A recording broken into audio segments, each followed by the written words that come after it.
Oh, excuse me. Wow, rough start. Okay, hello everyone. Welcome to the pre-show. The Final Fantasy VII Series Relay 7th year.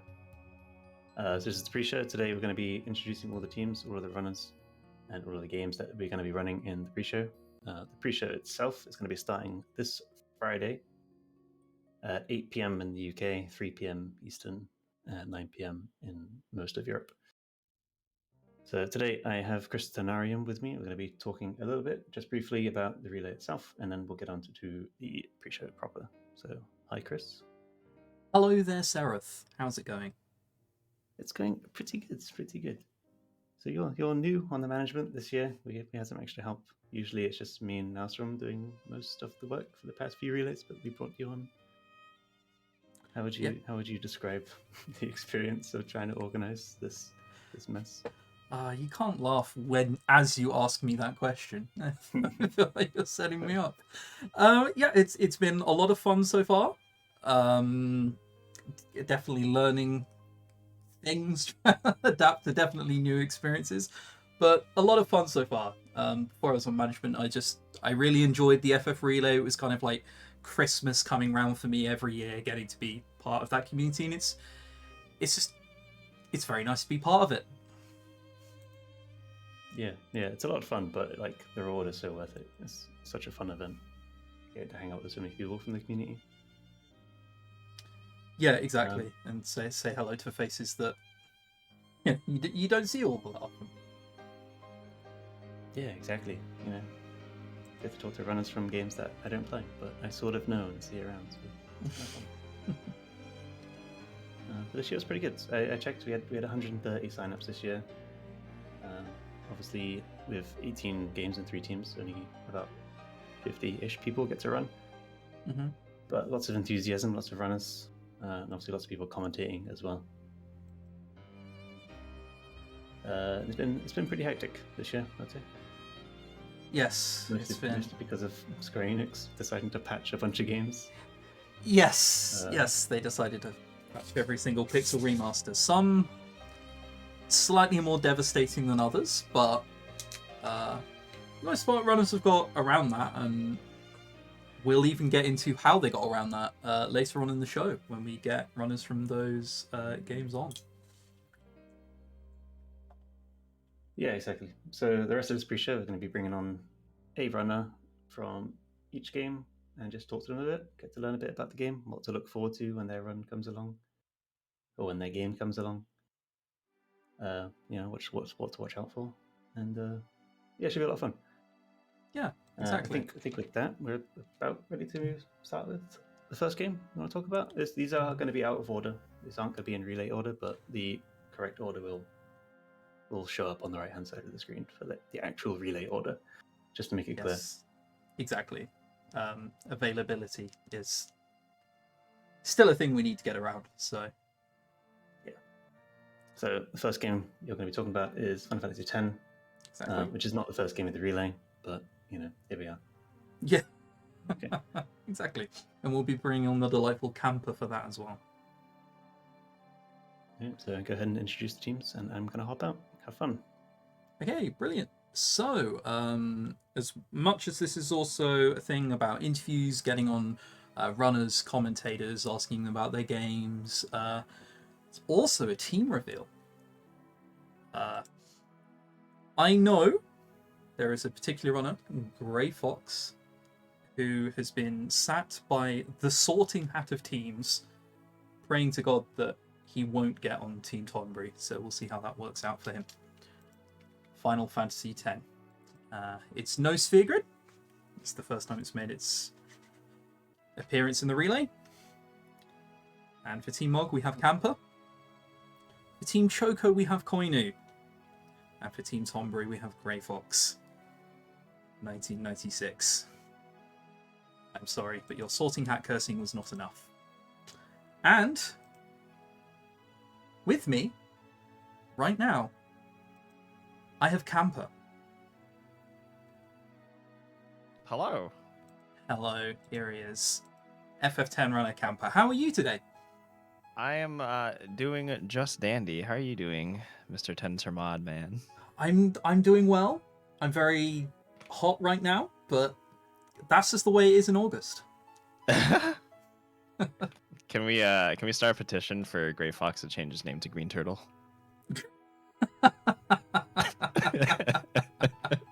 We definitely can, and we'll see how quickly he shoots that idea down. Dare I suggest it will be quickly. And how do you feel about being on Team Mog? Did you have any team that you wanted to land on particularly? Not in particular, but I did realize out of the I guess Final Fantasy mascots, Mog is the only one I don't have an emote of, so I guess I'll get that going at some point. It works out. It all works out. So, anyway, we've got you here to talk about Final Fantasy X. Obviously, the category this year is no sphere grid. So, first question, it seems like a fairly simple and obvious one. How do you overcome the challenge of not being able to use the sphere grid? The sphere grid, of course, being how you level up and gain stats and abilities in FF10. Well, I think the main thing that people will think of if you're familiar with Final Fantasy X is abusing everything that Riku brings to the table, particularly the mixes. However, since she's coming with the abilities still in use, we're going to be abusing that a whole lot in order to get items we'll need and using them in the battles. So that's primarily going to be in, I guess, the mid to later half of the run. We're also going to be doing a little thing that's not very widely known, but you can actually buff the Aeons or the summons in Final Fantasy X just by upping your random encounter count. So everyone can enjoy a solid 20 minutes of running into Lord Ochu at the very beginning of the run as we get that set up. So that's pretty much how we're going to go about defeating like bosses and getting to things without grabbing any abilities or stat upgrades. So, obviously, the first question that would then come to mind, well, you run into Lord Ochu in Kilika Forest for 20 whole minutes. That's not hyperbole either. He's not exaggerating. It's about 20 minutes. I wish it was hyperbole. Yeah. In the 10 community, we've started a few traditions there, including just playing Agadoo by Black Lace over that entire section. It's wonderful. But with that in mind, 20 minutes is a long time. So the first question in return to that would obviously be, well, does it truly save that time back over the course of the run? I would say it does because, well, at least compared to, I guess, a previous route, the fact that we're doing this way means that we get particular stat upgrades that are actually similar to, I would say, like any percent roughly. And so that makes boss fights later on that we really rely on the Aeons a lot faster. You don't have to summon as many Aeons as before, because I think previously it was around 70 encounters, and we would do a lot more like, granted, we would be able to showcase more of like Ifrit and Ixion, for example, but this way it just kind of like grabs all of that, puts it in one place, and then you save that time throughout the run. I think the first initial route was you got 30 Ochus. 30 only? Yeah. Wait a minute. Only. Bring that back. Yeah. I can deal with 30. I mean, you think that's a good idea until you're defending on Seymour Natus and waiting for the poison ticks to kill him. Yeah. It's a good idea, but unfortunately really does change that much. Well, then, obviously, the second question, this is the no sphere grid category. So we don't use the no sphere grid in any way, shape, or form. Obviously, I'm a runner of this, so I know that. However, in no sphere grid, you also grid flee. Yes. Yes, we do. So, why is that? So the reason is there's a new FF10 mod where it's not a sphere grid anymore, it's a license board. And so we just grab fully like that. No, but like pretty much the only thing that Flee gives us is it removes the escape RNG, because in Final Fantasy X, you can still escape fights using the escape command, so you don't technically need flee. However, I'm pretty sure a majority of us that have run this will come to an agreement that flee doesn't particularly add or take away anything but that escape RNG. Yeah. And like you'll still see the escape RNG when we're trying to charge our overdrives anyway. So if you think you're going to be missing out on a bunch of stumbles, that's gonna happen anyways. Yeah, I was going to say, we have Gagazet to look forward to all of the stumbles and the really scary high bridge failed escapes with Tidus, just before Wendigo can get particularly concerning if Tidus decides that today is a tripping day. Yeah. But can you imagine current strats without flee, just having to manually escape from Lord Ochu? Doing the Ochu stuff without flee. How long would Ochu having be to input without escape fleeing? for 3 characters for I don't know how many encounters, like 120, 140. I think we do 141 currently. I blank out during it, so I honestly don't know what's going on. Yeah, that's fair enough. It all blends together. Yeah, after a while, you just hold right and then turbo flee, and then hold right and turbo flee. I go to bed and all I hear is, yeah. I'm like, no, go away. I sleep and dream of the Ochu activation dance. Yes. Yeah, I also think that most no-figured runners would also agree that they probably wouldn't run it if they weren't allowed to grid flee. If you had to like manually escape from everything, it would add an almost comical amount to the run. I've done just like a one-off, like one of those where just no flee, but even then I was still doing like any %, so it was just dealing with escape RNG, and I was just like, this is disgusting. This is gross. Yeah, it's really not good at all. But yeah, all right, fantastic. I think we're done and then. Now, something I'll be asking everybody just before I bid them adieu is probably one of my favorite questions to ask. You've got 5 seconds and you're gone, okay? What's your favorite Final Fantasy? Final Fantasy 9. Final Fantasy 9. Okay, and he is gone, just like that. Final Fantasy 9 is honestly a correct answer, so good on him. I'm proud of him for choosing FF9. We'll get on some wrong answers if they're given later on.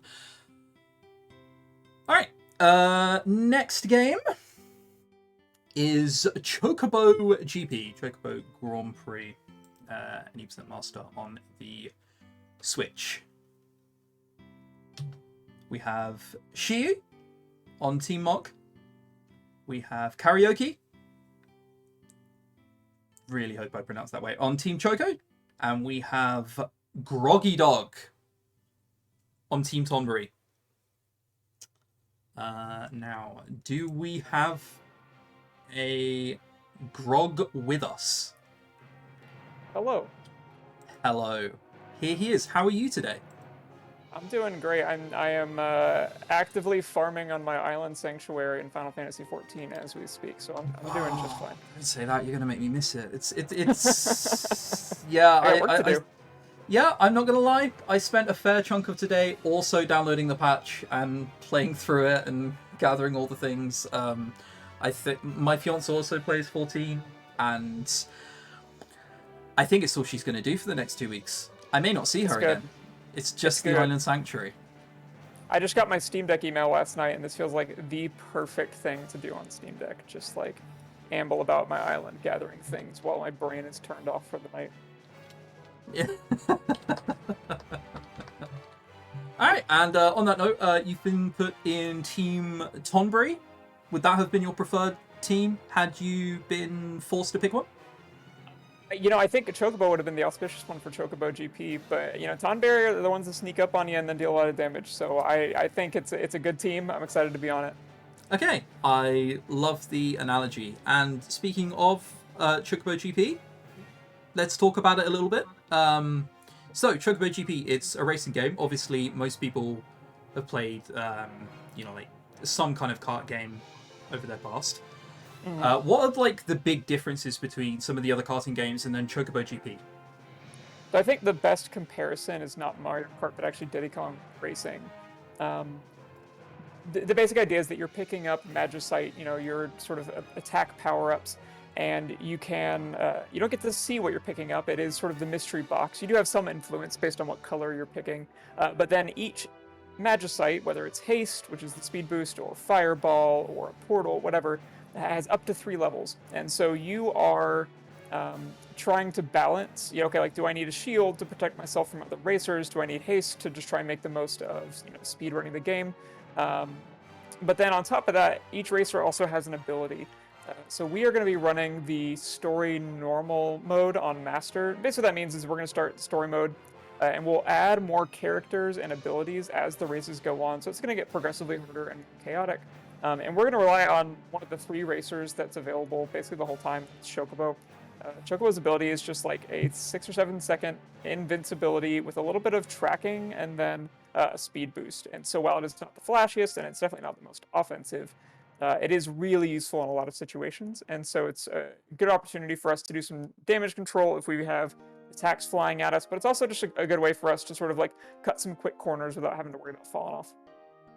Okay, and in the run itself, how much do you have to worry about the AI Oh, just so being much. like Just so giving much. you bad luck? Yeah, I mean, there are some things that you can plan for or predict, especially in the early levels, probably like the first 4 stages.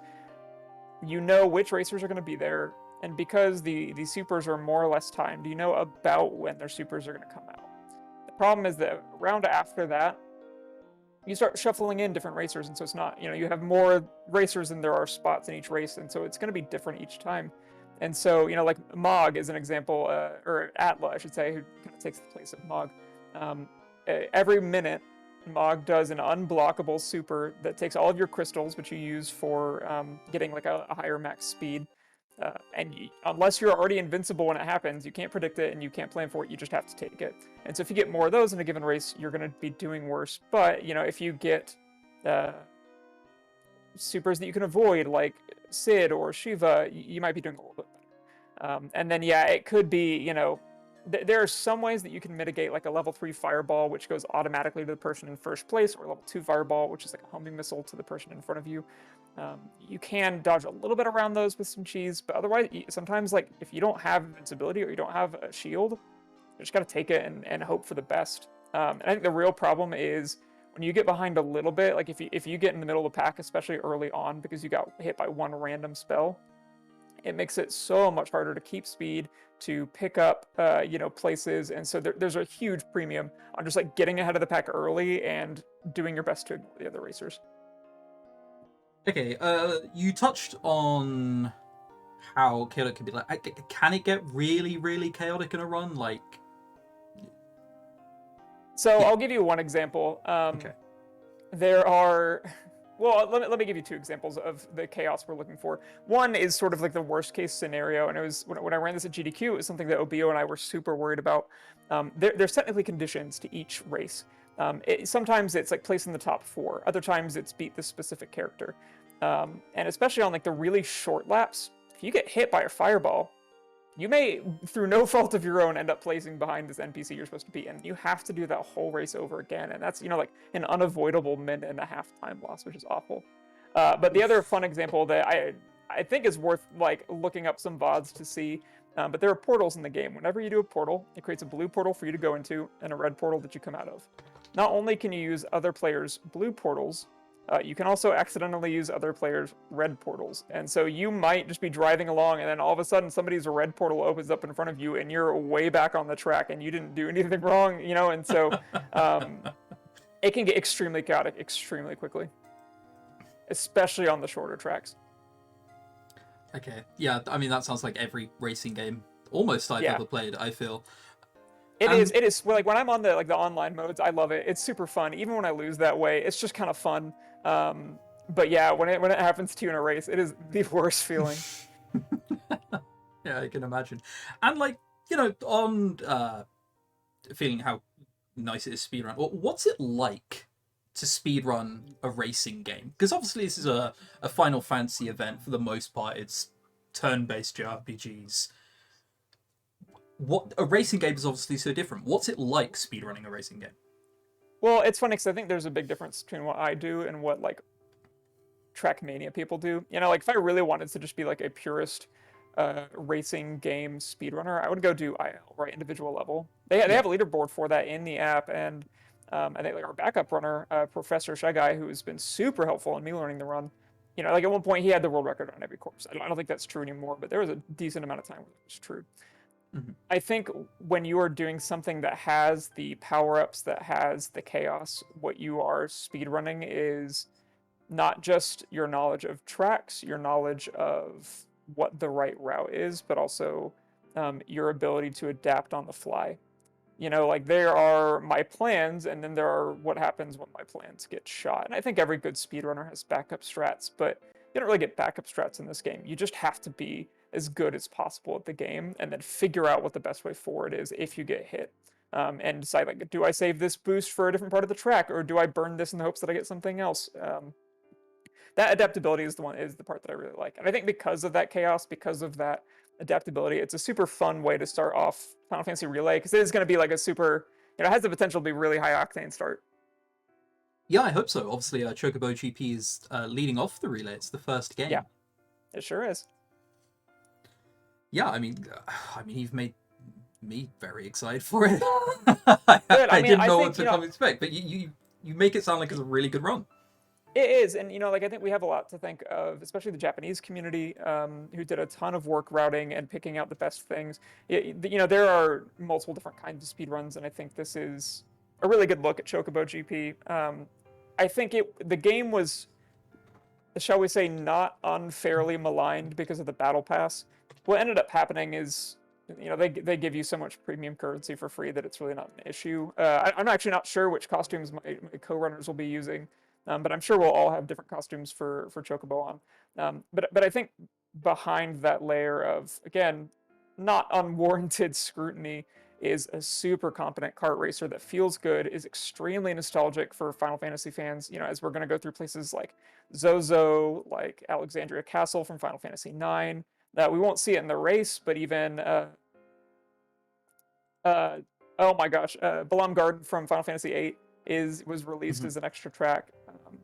You know, so there's lots of great references. I think it is a super competent kart racer that has a high level for fun just because of how wacky it can get. Okay, brilliant. You mentioned there also that you're going to be using a particular skin. Can you say, like, do you have a skin that you normally use? So I've been using the most recent one was like their summer update, and so I have Chocobo in like a scuba outfit, which is very fun.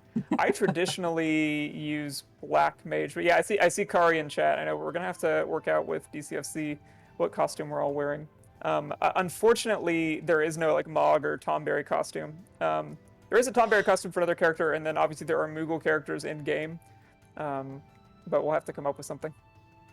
Okay. Brilliant. All right, well, I guess we'll see in the race. And now, before you leave, my favorite question. I'm asking everybody the same thing. You've got 5 seconds, and then you're yeeted. What's your favorite Final Fantasy? Final Fantasy 14 if we count them all, otherwise Final Fantasy 9.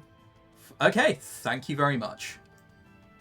Both of those are correct answers. Congratulations on Camper and Grog so far for giving correct answers to what's your favorite Final Fantasy. We did touch on FF14 at the start. We both like it, so we're probably a bit biased on 14. But I will count 14 as an answer for any more runners coming in. That was really good. I'm really sold on Chocobo GP. That was that was brilliant. All right, Final Fantasy IV is coming up next, doing the Pixel remaster, and on Team Mog there is Zik 3. For Team Choco, there's Kaguya Nikki. And Team Tonberry is Rupan. And here, joining me, is Kaguya Nikki herself. How's it going? Oh, what's up? I actually just PB'd less than 2 hours ago. So. You PB, congratulations. How much by? 10 minutes. 10 minutes? Yeah. All right, that is that is a very sizable PB. Okay, so normally when really good runners like Nikki tell you that they've PB'd, you expect them to tell you like, I don't know, maybe 1 or 2 minutes. 10 minutes was a lot. That took me aback a little bit. Well, I guess we can talk about why that happened and why there was still so much time saved, right? Yeah, I guess you can't talk about that. Yes. Yeah. Okay, then. So yeah, Final Fantasy IV, as many people might have seen, the Pixel Remaster version have all gotten updates. From Final Fantasy VI back to Final Fantasy I by now. And at least as it currently stands, Final Fantasy IV has by far gotten the biggest hit. So what that basically means is, so we have experience decreased by 30% and enemy speed increased by, someone has said 50%. It really feels more like they are twice as fast as before. So this run has basically turned from a pretty easy and chill run to probably one of the hardest. And that 3 weeks prior to the relay. So my PB still had 4-5 deaths. And yeah, this run today was deathless. So just in time for the relay. Yeah, that'll do it. I've been frequenting some foreruns recently post-patch, and it is incredible to see just like even the facial expressions of the runners from going, as you say, from not necessarily chill, but focused, calm, you know, they know they're going to get through it, to, oh, it's this boss. Well, I furrowed brow. Okay, I'm a little bit concerned now. Let's see how it goes. I assume you felt that. Yeah, I mean, time-wise, the most time you will lose is just random encounters suddenly all start hitting you. Lots of them, even if you don't get ambushed. Well, before that just wasn't the case, and that adds up. But obviously, you also have, like, the boss fights, of which some have just... Like, boss fights that before were already, like, you had to look out, suddenly became... You have to really be on point. So yeah, on that note, Zeramus is very strong in this version and has just gotten even stronger. What strategy will you be using to defeat Zeramus, the final boss? Yeah, so fortunately, we are still able to kind of cheese Zeramus. We do not need to level all our characters and go slow, but we are able to use Kane alone, and jump over each and every big bang Zeramus is gonna cast. Okay, so every single one, is this something you have to time? Is this just something that you can put on an auto battle? How does it work? No, so basically, we actually also jump over the flares and the bios, so the bio is a bit more difficult because that happens right after Big Bang at the beginning, so that we just hopefully don't take damage. But it is a timing thing, and so usually before the patch it was kind of easy because you could just mostly let it run with auto battle. But now you have, like, you need to get off 3 spider silks first in order to slow it down. And then depending on, so each spider silk will also like trigger a counter flare. And so you will only get 2 or 3 down at the beginning. And then you have different patterns, and you actually have to time every third Big Bang, every third jump, like really by timing, in the first phase. And you have to like go, either 0.1 second wait, if you only had 2 at the beginning, or you have to like 0.3 to 0.4 second, you have to wait extra and then jump. So there is not much leeway, and you really have to nail those jumps. And if you don't and get hit by a Big Bang, you do not have many opportunities to heal. And yeah, we have a 5 to 6 minute cutscene before the Zeramus fight. Every time should someone die there. I tried I was playing casually for not too recently. And I tried, because I'd heard, I think from you even, like, that you jump over some of Zeramus's attacks. I tried that, absolutely couldn't get it to work. It's like, it sounds really precise and really scary. Yeah, And at this point, huge shout outs to the world record holder Shigeru, who is not participating. All three of us are fairly close. He's like, this PB is like 15 minutes faster than what I've just done, or even like a lot. But yeah, he has actually taken the time and just gotten those jump sequences to work and all that. And because, yeah, it is just that tough. As I said, for every time you try, you have to watch that cutscene again. Yeah, I mean, it sounds absolutely brutal. Now, obviously, we've just touched on Kane being the MVP and being able to jump over things. But, however, FF4 does have a rather wide range of characters, a somewhat diverse cast. Which ones are the most important in the speedrun? Obviously, Kane is important. Yeah, I mean, we have, especially in the early game, you're kind of forced to use Cecil, like, as a Dark Knight. Like, the characters that join him are not really that powerful for most of the part. Even once he becomes a paladin, like, you grind him once he gets his level reset, and then, yeah. He gets used to quite a bit as the other main melee, until he just falls off. And then the party gets sometimes supported by Yang, and sometimes supported a bit by Rydia. And then of course, like, Rosa, our hidden healer and slow caster, and Berserk caster especially, just for backup. Okay, it's weird you say that, because you mentioned a lot of characters, but I think you've forgotten about one. You haven't mentioned Edward. He's normally the MVP in any playthrough of FF4 because he's so powerful. Are you saying that you don't use him? Yeah, you basically use him. He survives in this version more than I remember him surviving in PSP. But yeah, no, he usually explores the floor very well and makes sure that no one stumbles in their attacks. He's a floor tank. That's fine. As you know, I used to run 3D PC, and once Edward dies, you leave him on the floor as well. That's that's his new home. It's brilliant. All right, well, thank you for coming on and talking about FF4. Now, again, my favourite part. I get to ask. You've got 5 seconds, and then you're yeeted. What's your favourite Final Fantasy? I'll give you the Tactics A2 just because.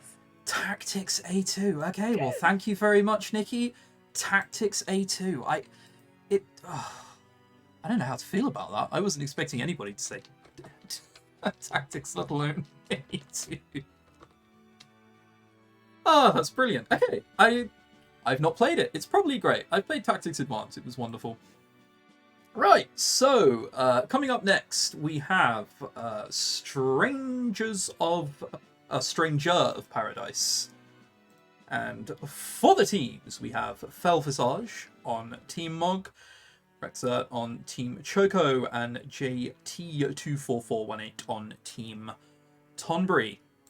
And I believe joining me, we have the delightful Fel Visage. Hey, yeah, that's me. How's it going, Chris? That's him. Yeah, it's going very well. How's it going there? Yeah, it's okay. It's some work issues, but hey, Yeah, you know, it happens. Sometimes it'd be like that. So you're on Team Mog. If you could choose a team, would you have picked Mog? Would you have maybe leaned towards Tonbury? I probably would have leaned towards Tonbury, to be honest, because I think that's the first team that I was on when I was in a relay, so When was it's the got first time? some nostalgia. When was the first time you were in a relay? That's a good question. It was quite a while ago now, so I'm not too sure. But it was I think it was the first side game relay, the interlude ones. Oh yes. God knows when that actually was now. A long time ago. Yeah, I remember that. Do you remember what you did for the interlude relay? Yeah, that was Type 0 for sure. Was it? Yeah. Type 0 HD. It's my It wasn't World of Final Fantasy yes. versus me? No, that was the second one that I was in. Yeah, Oh, we God, we was don't it talk actually? about Oh no, oh god. No, we don't talk about what happened in my Type 0 run in that relay. It fell apart very quickly. It fell apart. Okay. Well, I mean, your World of Final Fantasy run against me didn't fall apart, so we've got that Yes. to look forward to. Thank God. This one Okay. shouldn't either, hopefully. Ideally. I have also just checked, and it was the interlude you raced me at. Ah, yeah. Okay. So that was the second one I was in then. According But to that Maelstrom, it was Relay 3 that I did Type 0. Ah, well, there you go. We got there in the end. It was all very long ago, so... Alright, yeah, brilliant. So you're on to talk about Stranger of Paradise. It's a relatively new game that I don't think many will have played yet. Could you describe the game to someone like who hasn't played it without spoiling it and telling me who the final boss is, everything that happens in the story? Yeah, of course. So Stranger of Paradise is basically a complete reimagination of the original Final Fantasy 1, except it has very revamped combat. It's more like a Dark Souls or Neo game, but it plays a lot more like a JRPG than those games tend to. It's got a lot more emphasis on classes and your weapons and the abilities that come with them. So basically, the combat plays out like how there's enemies have a normal HP bar, as well as a break gauge, which is like a posture mechanic, and by reducing either one to 0, you've beaten the enemy, and if you break an enemy instead of outright killing it, you get to do a finishing move, which increases your maximum MP, which you use for abilities.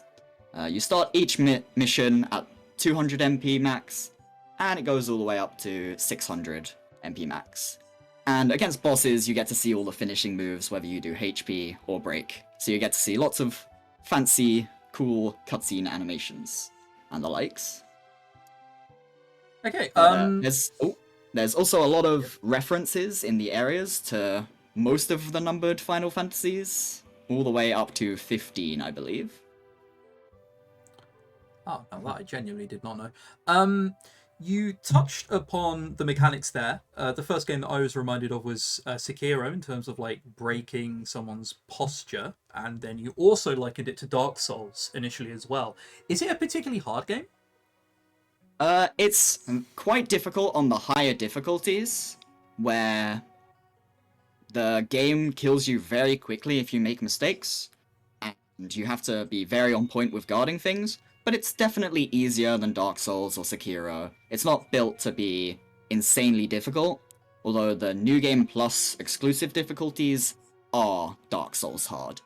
The speedrun is done on the easiest possible difficulties, which is the story difficulty with casual mode enable, which lets you block unblockables.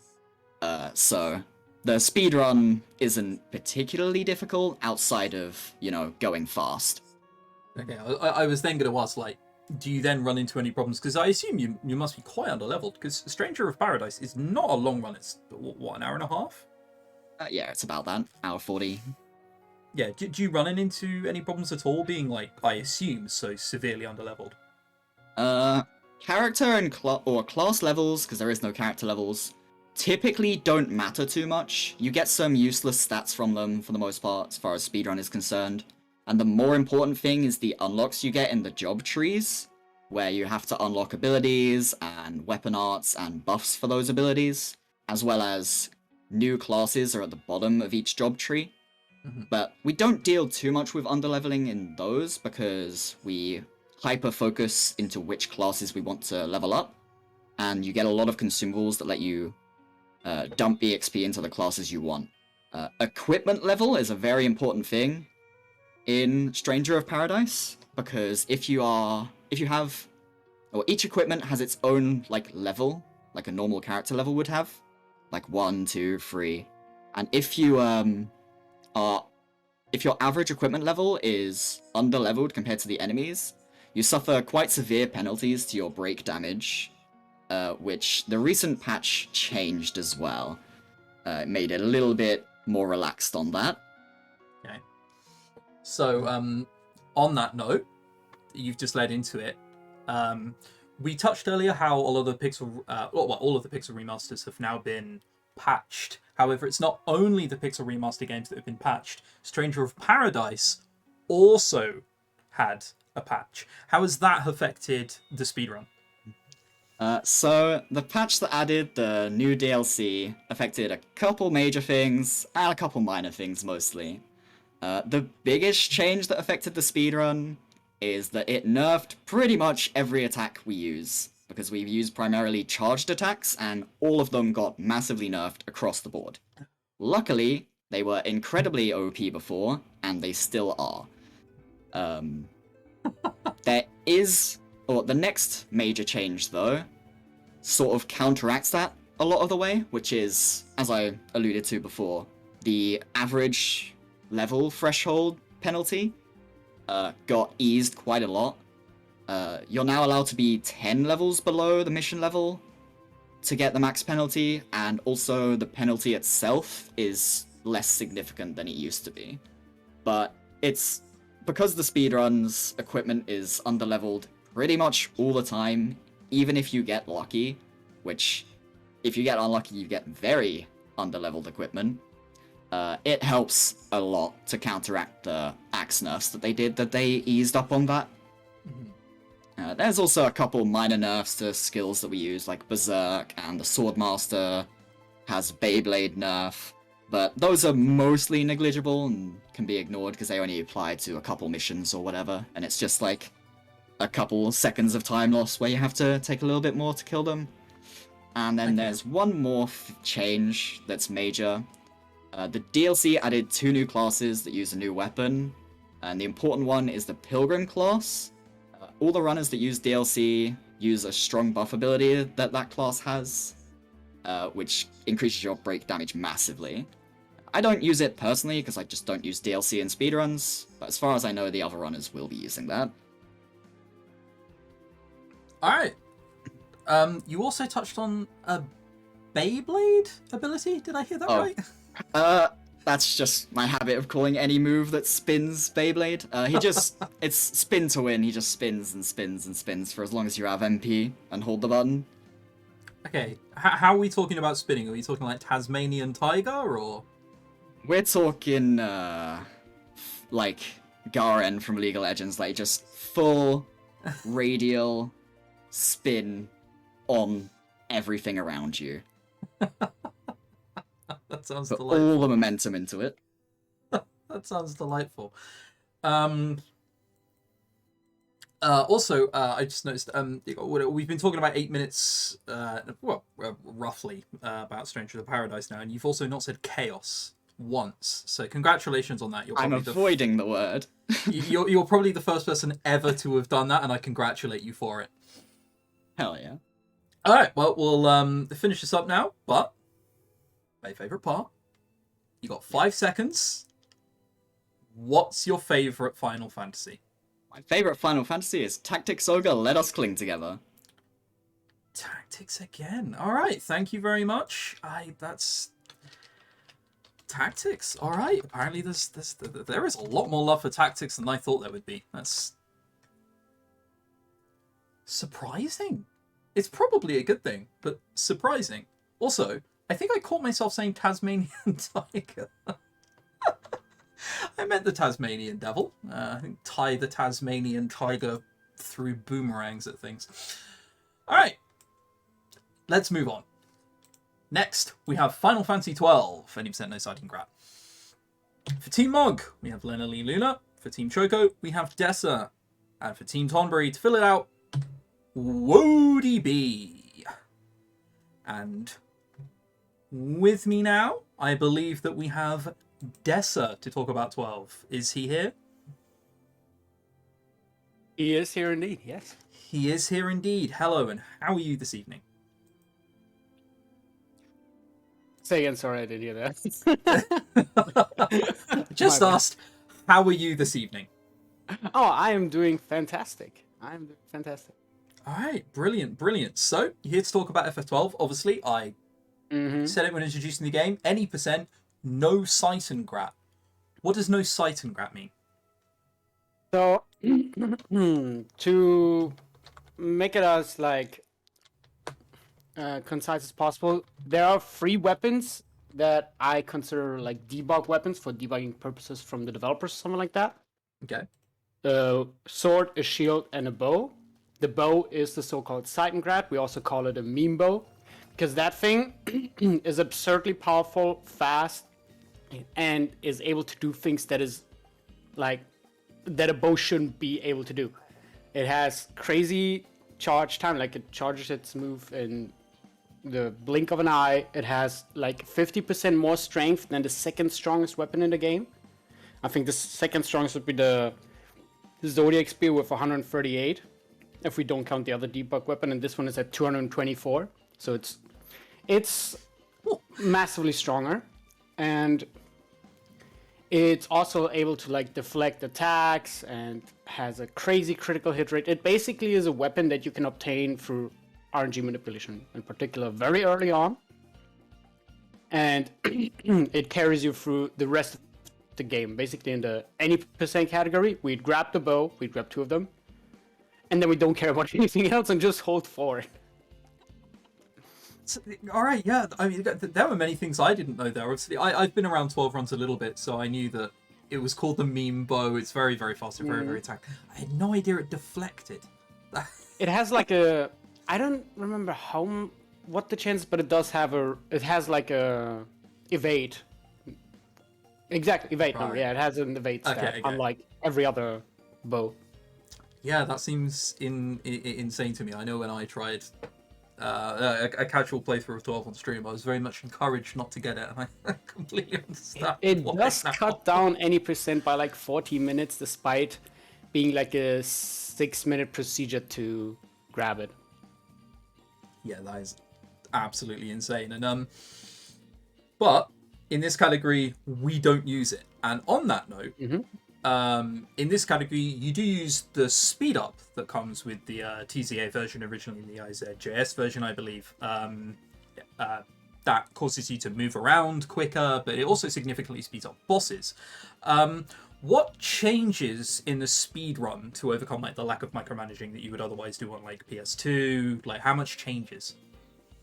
So obviously, if the game goes fast, you don't have as much time to react to things. There are some things where even on PS2 you have like a second or even less time to react to. You won't be able to do that on times 4 speed, obviously. Because you'd have like a fraction of a second, a few frames maybe to react. And we basically... So there's the Gambit system in FF12, which is like the big gameplay mechanic that was introduced in that game, which kind of lets you like program the AI of your characters so that they do certain actions for enemies that are close to them, enemies that are weak to fire, if a party member is at less than 60% health and all that. There are many, many things you can customize with it. And we set up our characters in a rather simple way, because a lot of times it's just go to boss and hit it till it dies. Which is our main setup for the Gambit system. And with that speed up, we had to basically adjust the route in a way where this is as manageable as possible. There are still some things we have to react or watch out for. Like, for example, cinematic moves towards the end of the game, because enemies become very, very strong at that point. Or, like, have a backup in the battle if the fight goes south. But overall, what it basically means is that we have a rather, I would almost call it casual approach at beating the game, because in the normal FF12 run on PS2, you'd use magic, you'd deflect it off yourself, deal massive damage with that, you would ATB clock a lot, there's like a Belias freeze where you freeze the AI so they don't do anything. There's a lot of very particular positioning involved in that. In TZA, we throw all that out the window, because we can't do that anyway, and it's just faster to hit it till it dies. And we have all that set up geared towards that, well, hit it till it dies mentality. Okay, are there any like basically 2 damage dealers and a healer, and just have it rotate that way. Okay, are there like any sleeper gambits that you use? Like any that are like low-key pretty good, or is it just like the best defense is a good offense, just like hit it until it dies? In terms of gambits, there isn't anything particularly powerful, because the gambits is like, it doesn't allow your character to do any extra actions. The gambits are really just basically you telling them what action that they have already learned previously they should be doing it under specific conditions, and then like a ranking system like this has priority, and then so on and so forth for like up to 12 lines you can set up. But there are a few like weapons and stuff, of course, that do make it a lot easier to manage. For example, there's a weapon you will probably hear us or the commentators talking about called the Carcata. That one can inflict confuse 100% of the time if it hits an enemy and the enemy is susceptible to it. Which makes the micromanagement that we do sometimes have to do a lot easier, because the enemy is just confused all the time and just starts hitting itself. So it's not just us hitting it till it dies, but it hits itself till it dies. It basically eases the process a lot more. Right, brilliant. And obviously now we've talked about a whole bunch of things. Besides the speed up gambits, what other changes does the Zodiac version, which is the PC version, introduce to FF12, and how does that affect the speedrun? Are there any new changes that came along with that? I'll try to keep it a bit shorter here. So there are several versions of FF12, and the main versions are the initial release, the Japanese and English release, which they don't have a big difference, just like some AI tweaks. Then there's the international Zodiac job system, which is basically the international release that released in Japan, because it was always like game releases in Japan, then the Western audience gets like a game with some extra super bosses, and then the Japanese audience gets another game with more super bosses and all kinds of other stuff. That secondary Japanese version is like the first upgrade where jobs were introduced, because beforehand you had everyone with the same license board, which is like their sphere grid, I guess you could say. Mm-hmm. Or basically their job. Everyone was able to do everything in the original version. Then the Japanese version changed it to jobs, so you have to like assign Breaker or Black Mage or White Mage to your characters. Mm-hmm. And the PC release or the HD release, the Zodiac Age, allowed us to assign 2 jobs per character, which is nice for license board managing, because you can grab like one node on one job, and that will unlock a node on a different job, which is like way out of your way usually to get, which allows you to get some high level licenses very early. Basically, how do I visualize it? If you have a square and you start in the top left corner with all your jobs, mm-hmm. There are some interactions between the boards where you can get like a top left license, which will unlock the bottom right license of another board, because they're all slightly different from each other. Mm-hmm. And that allows us to just jump back and forth. And aside from that, it's really just the speed up and also like the damage calculation. It's a lot easier. The game generally is a lot easier because I feel like the enemies are also slightly weaker, or rather the characters are a lot stronger, so you get away with way more in the Zodiac Age compared to original PS2 version. All right, brilliant, yeah. All right, well, thank you for coming on and talking about FF12. Now, no problem. Thanks for having me. My favorite part. You got 5 seconds. What's your favorite Final Fantasy? Crisis Core Final Fantasy VII. That one. You had 5 seconds. Crisis Core Final Fantasy VII. Holy moly. We've had some left field. It's crazy. We've had 2 FF9s and then Tactics, Crisis Core. That's insane. All right. All the power to him. No one said FF2 yet, so we've got that going for us. Right.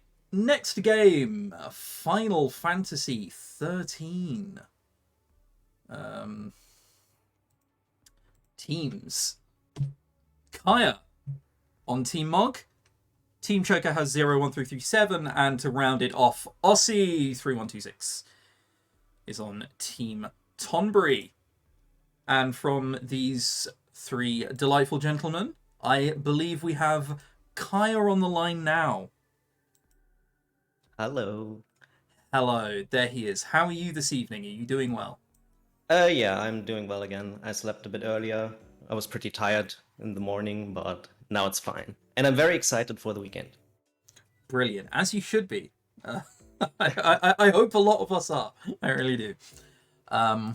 So, FF13, let's just get straight into it. In FF13, in the run, you paradigm shift quite a lot. Paradigm is changing which classes all of your characters are. Why and like what are the technicalities behind all of the paradigm shifts you do? Because like in any given fight, you can change so many times. Yeah, exactly. You can pretty freely change the paradigms. You can set up to 6 different ones, and one paradigm pretty much has each character in a different role or in the same role if you want to, because you have different abilities in each of the roles. So you don't have access to everything a character knows in every paradigm, just in the specific ones where they are in that role. So for a healer, for example, they need to be in that role. Yeah, and you also have multiple ATB gauge segments in one string. So that way you can pretty much, like, I've tried to give an example. Like when you want to go offensively, you can assign 3 offensive roles in one paradigm. And each of those characters has offensive abilities in that paradigm then. If you shift into a different one where like only 2 of them are offensive and 1 is a healer, then you do less damage, but you have 1 that heals you up constantly. 2 of the party members are always AI controlled. You only have access to the controls of the party leader yourself.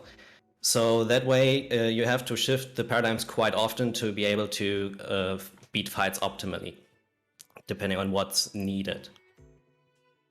And that's pretty much it. All right. I mean, yeah, you explained that very succinctly. So, on that note, you speedrun FF13 quite a lot. I think safe to say at this point. Yeah.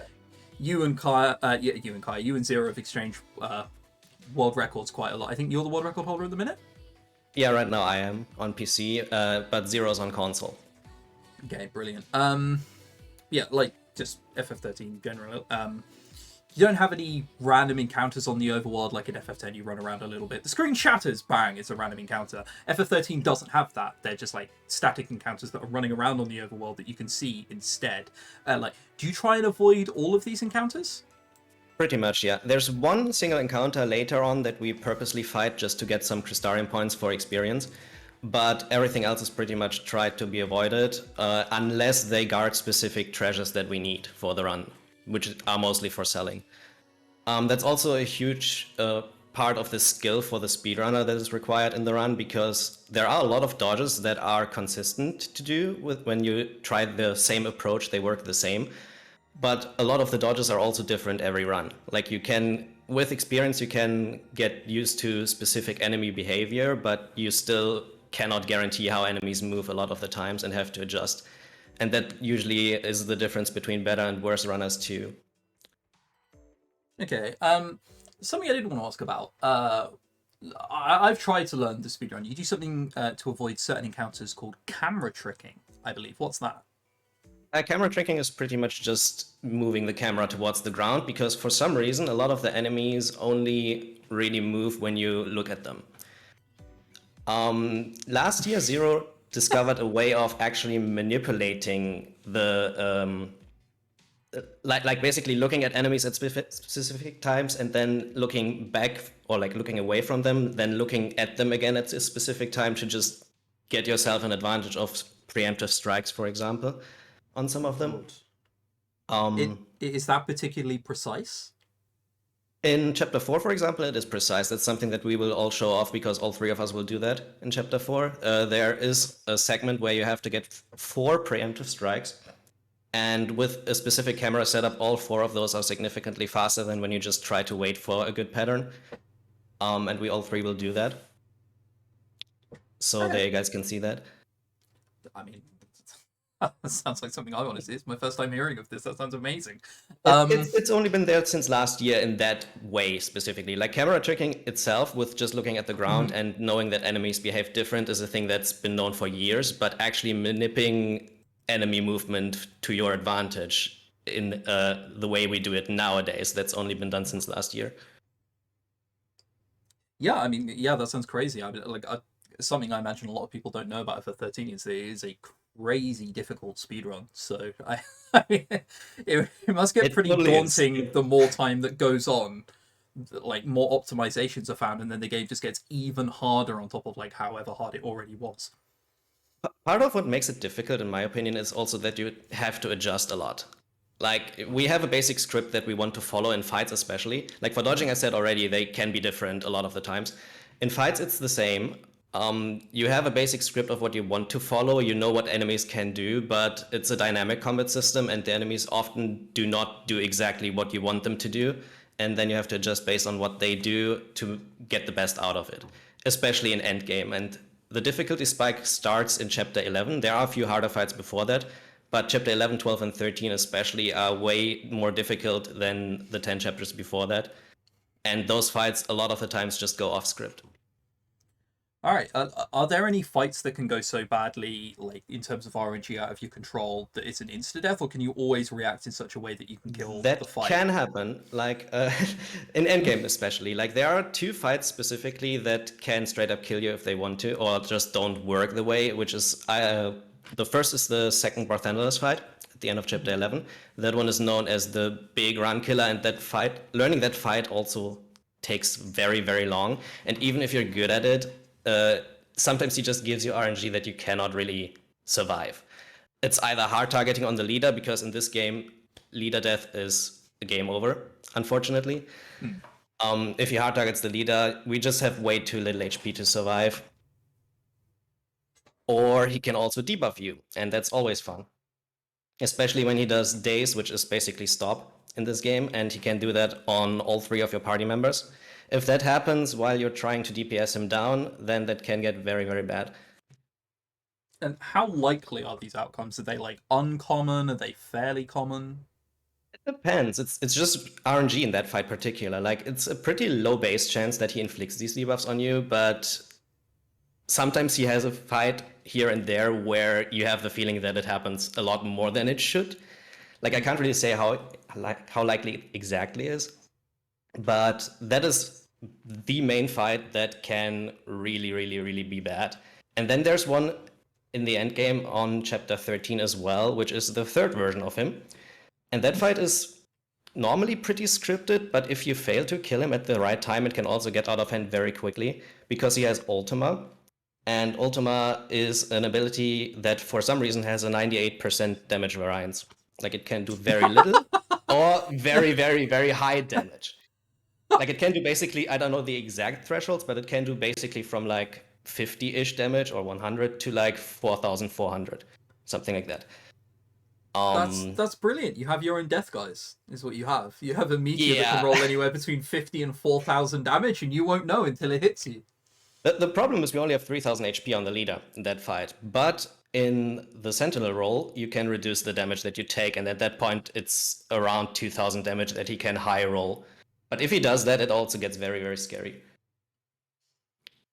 So those 2 fights specifically. But basically, the entire endgame is very, very technical, and I assume that all 3 of us will probably have to adjust a lot during the run.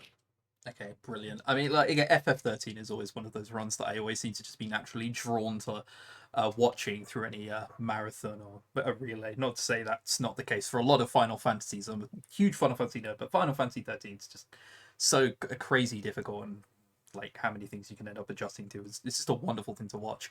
That's the hardest thing, as I said before. Like, just basically the improvisation, or like getting the best out of stuff that enemy throw at you, to not lose too much time or to not die. That is what makes it pretty difficult. Yeah, all right, brilliant.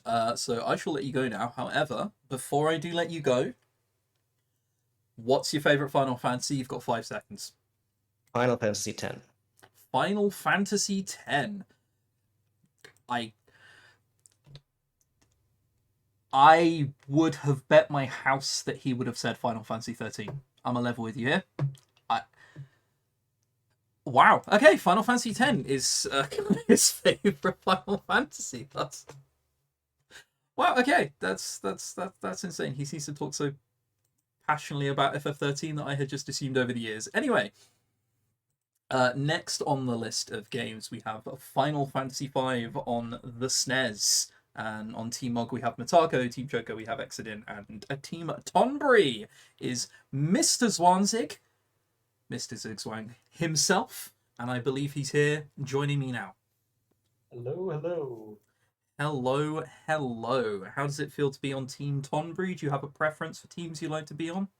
I think I was on Tonbury last time I was on the relay, but I don't really remember. But what I do remember is that Tonbury's never won, so that'll be fun. Details. Let's not bring that up so early. Let's not start the cursing quite yet. So, obviously you're here to talk about Final Fantasy V. Final Fantasy V has one of the more unique job systems. And Final Fantasy V, you just switch on the fly between any job you want. No penalties or anything like that. How much is that used in the speedrun?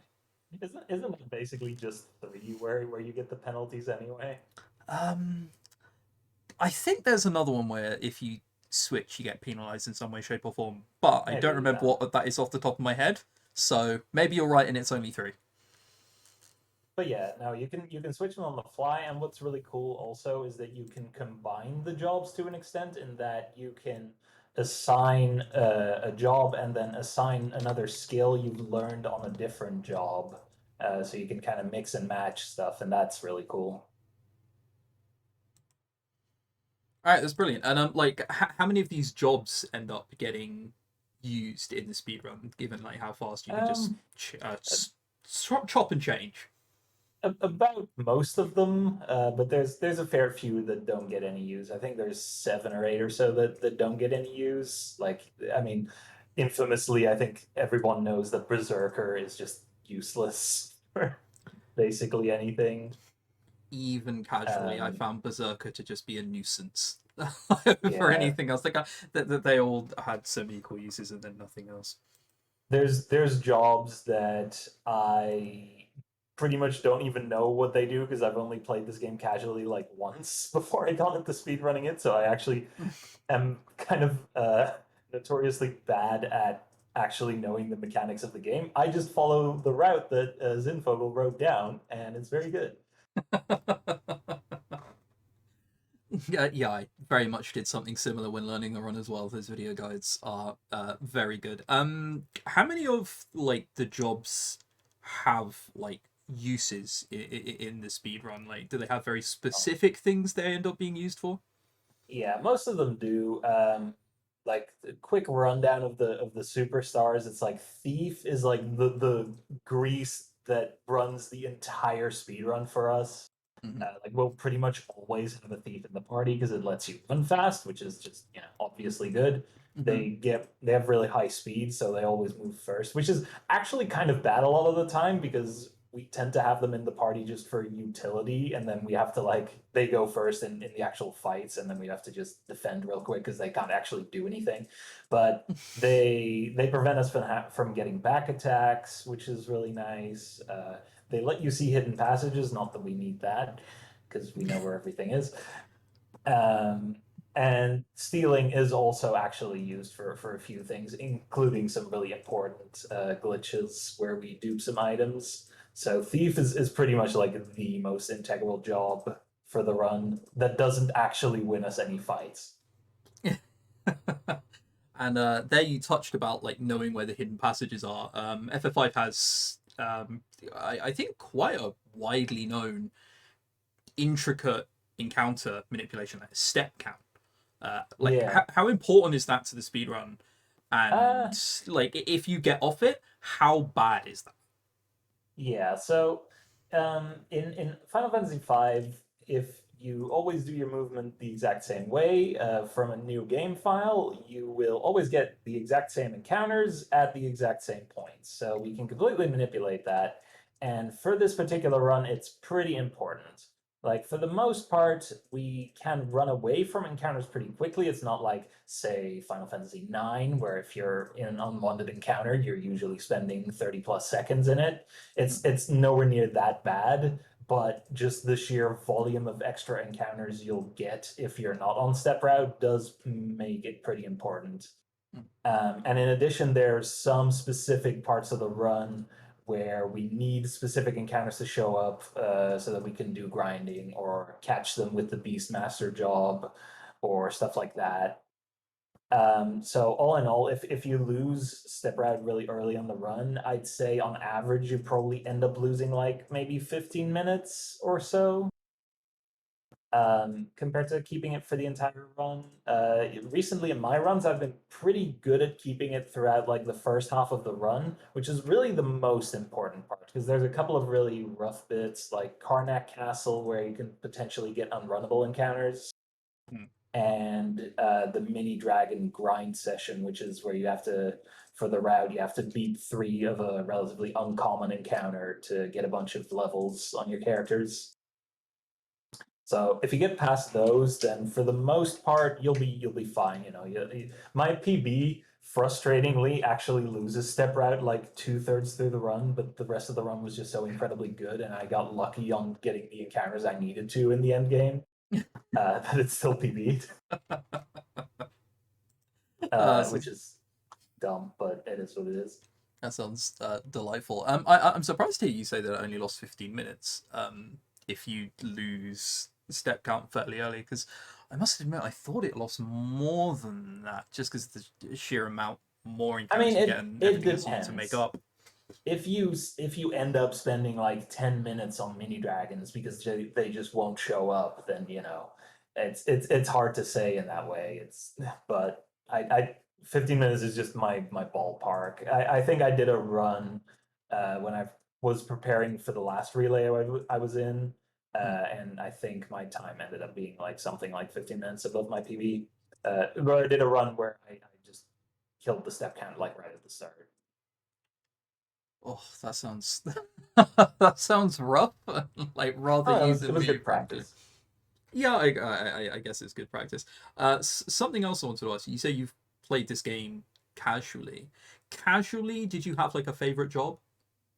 Probably if I had to say a favorite, it'd probably be Time Mage, just because it's such a weird set of abilities that it gets. Like, what would you expect when you hear Time Mage? You think, okay, haste and slow, I guess. What else? Yeah, for sure. Right. It gets a bunch of like weird stuff. Like it gets the exit spell, which is like warping out of dungeons, but then it also gets like some offensive stuff, like Comet for some reason is in there, and probably the weirdest spell possibly ever in the history of the series is Reset, which just resets the fight. Uh, which is actually used to be a backup strat in speedruns in older routes at one point. I mean, Like so if there was a Tomos where if you didn't get the right luck for a particular thing to happen, then you just reset the fight. yeah, as someone who has basically learned the speedrun just in case for this relay, I can 100% understand how reset might like be useful as a backup. I Yeah, I mean we don't use completely it understand nowadays. that. In fact, the only use Time Mage gets in the run nowadays is just as a random mage job. Like for a lot of the early game, we'll be throwing rods, and all the mage jobs can do that. So for a lot of the early game, we just assign a bunch of random mage jobs, and then it just ends up on whichever ones give us the stats we need because all the jobs give different stats as well. So Time Mage gets a little bit of use in there, but Yeah. none of the actual Time Mage like time magic gets cast in the whole Yeah. run. Yeah. I must admit my favorite job casually was Geomancer. I knew as soon as I used it that it was almost completely useless, but man, I I love literally Geomancer. couldn't tell you any of the abilities it does. Like I know it's dependent on the terrain that Yeah, you're it's on, dependent on and the that's terrain, all I which is know what about makes it. it so terrible. I Yeah, did right. want to It's super situational, I guess. Yeah, I did want to go back and touch on something you said earlier. You mentioned glitches in the form of duping. How important are they in the speedrun? Like, I assume there is a pretty rather important use they have.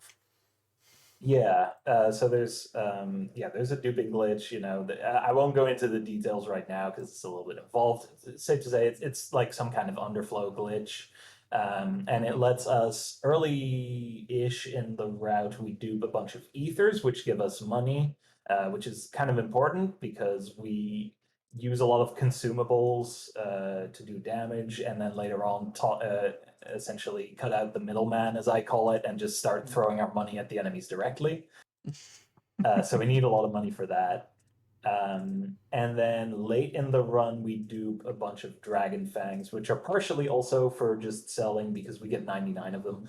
And then a bunch of them are for Chemist mixing, because Chemist and Samurai are kind of the dream team for just barreling through the late game bosses. And Dragon Fangs give us access to a really full mix ability with the Chemist. All right, well, yeah, brilliant. Thank you very much for your time. Yeah, you know what's coming. Uh-huh. I know what's coming. Yeah, I think you know what's coming, because I've so said this to you before.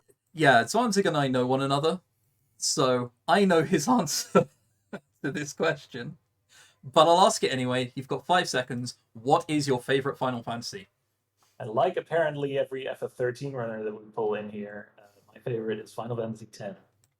His favorite is Final Fantasy X. You heard it here. I've been surprised at what a lot of people have picked so far. I couldn't be less surprised from that if I tried, if I'm being honest. Anyway, moving on. Final Fantasy II is next on the Pixel Remaster. On Team Mog, we have Deln. On Team Choco, we have Talbrecht, formerly known as Riles G. And on Team Tombury, we have Foxy Jira. And I believe joining me, we have the wonderful Deln. Hello, hello. Hello, hello. How are you this evening? I'm doing good, considering the fact that there was a patch for this game literally yesterday. Yes. Final Fantasy II, one of the latest to be affected by the patch notes. What has anything changed in the speedrun because of the patch? Yes. What they did in the patch, they actually made the end screen after you finish a battle to go through faster, so that's helpful. But they also fixed another bug, which was 100% of any status effect on hit with whatever weapon you had. Like we use a blade that's called a sleep blade to put enemy to sleep, and there was this bug that every time you would hit an enemy, you would fall asleep, and we abused that to put everything to sleep pretty much. But it also worked with the enemies as well, hitting us with any status effect, such as instant death or petrification, stun, you name it. And now that they fixed it, we cannot really abuse it anymore. So we have to find other ways to get through, which was not very easy to come up with one route. There's probably 2-3 different routes out there that people are going to be using, but I wouldn't be able to tell you which one is faster. I guess it's all player preference at this point. Okay, so what you're saying is during the relay, we're going to have multiple runners running different routes. It's possible, yes, but maybe not. I don't know. It depends on the others. The other seems to be aiming towards the same route as me, so I guess that's a good thing. All right, well, I mean, you touched on it a little bit in terms of what you did to kill enemies, but I'm sure there are other ways. In other versions of FF2, teleport tomes are typically used to kill inescapable encounters. Is this still done in the Pixel Remaster? If not, do you do anything different? What happens?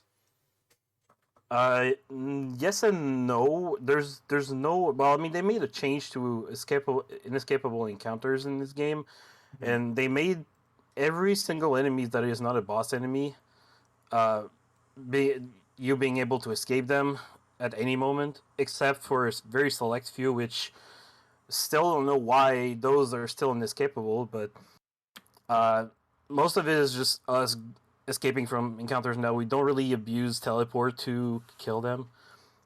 Even the bosses are now killed with melee attacks, spells. Some of them we will still use teleport and warp with a very specific setup with the help of items to boost our stats, so that the accuracy is pretty much 99%. There's still a chance to miss, but most of the time everything gets teleported or warped out of existence. So yeah, I guess there is some changes, but not so much. It's mostly going to be punching our way through. Yeah. So on the note of like punching your way through the game, FF2's leveling system, it's very, very different compared to like any other Final Fantasy. And even across a lot of RPGs, it's difficult to find anything quite like it. Can you explain how the leveling system works and then how that is then used in the speedrun to get through it? Yes. So every character have there's no. Let's start with there's no level, like no levels like the other FF games in this one. In this one, you boost your stats by doing specific stuffs in combats, or like receiving hits to boost your HP, or attacking with your fist or swords to boost your strength. You know, dodging for agility, stuff like that. But there's also a ranking system for the weapons and the shields that you use, and those boost the number of hits that you do to an enemy. And each enemy have a different stats for evasion as well.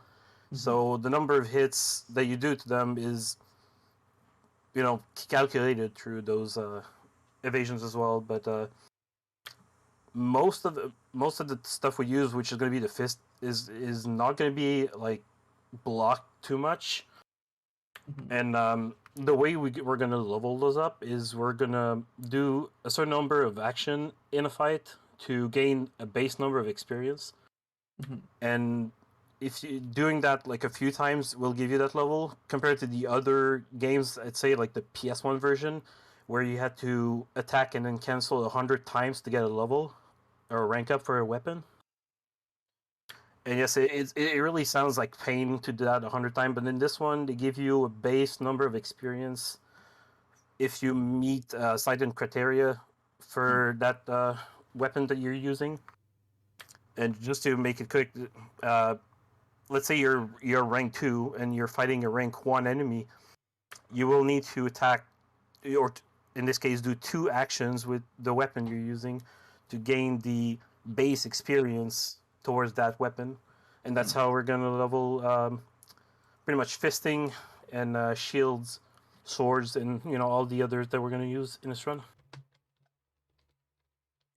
Yeah, when you said just how many hits it required in older versions, my heads fully went into my hands there for a second. That sounds pretty awful. Oh my lord. It's only helpful if you're playing the PS1 version, but in this one, thankfully, they I would assume they fixed it. Assume that was a bug. That was definitely not normal. Yeah. All right. Well, thank you very much for your time talking about FF2. Now, I mean, you must know what's coming at this point. Asking everyone, you've got 5 seconds to answer. What is your favorite Final Fantasy? Final Fantasy 2. Final Fantasy 2. Thank you very much. Final Fantasy 2.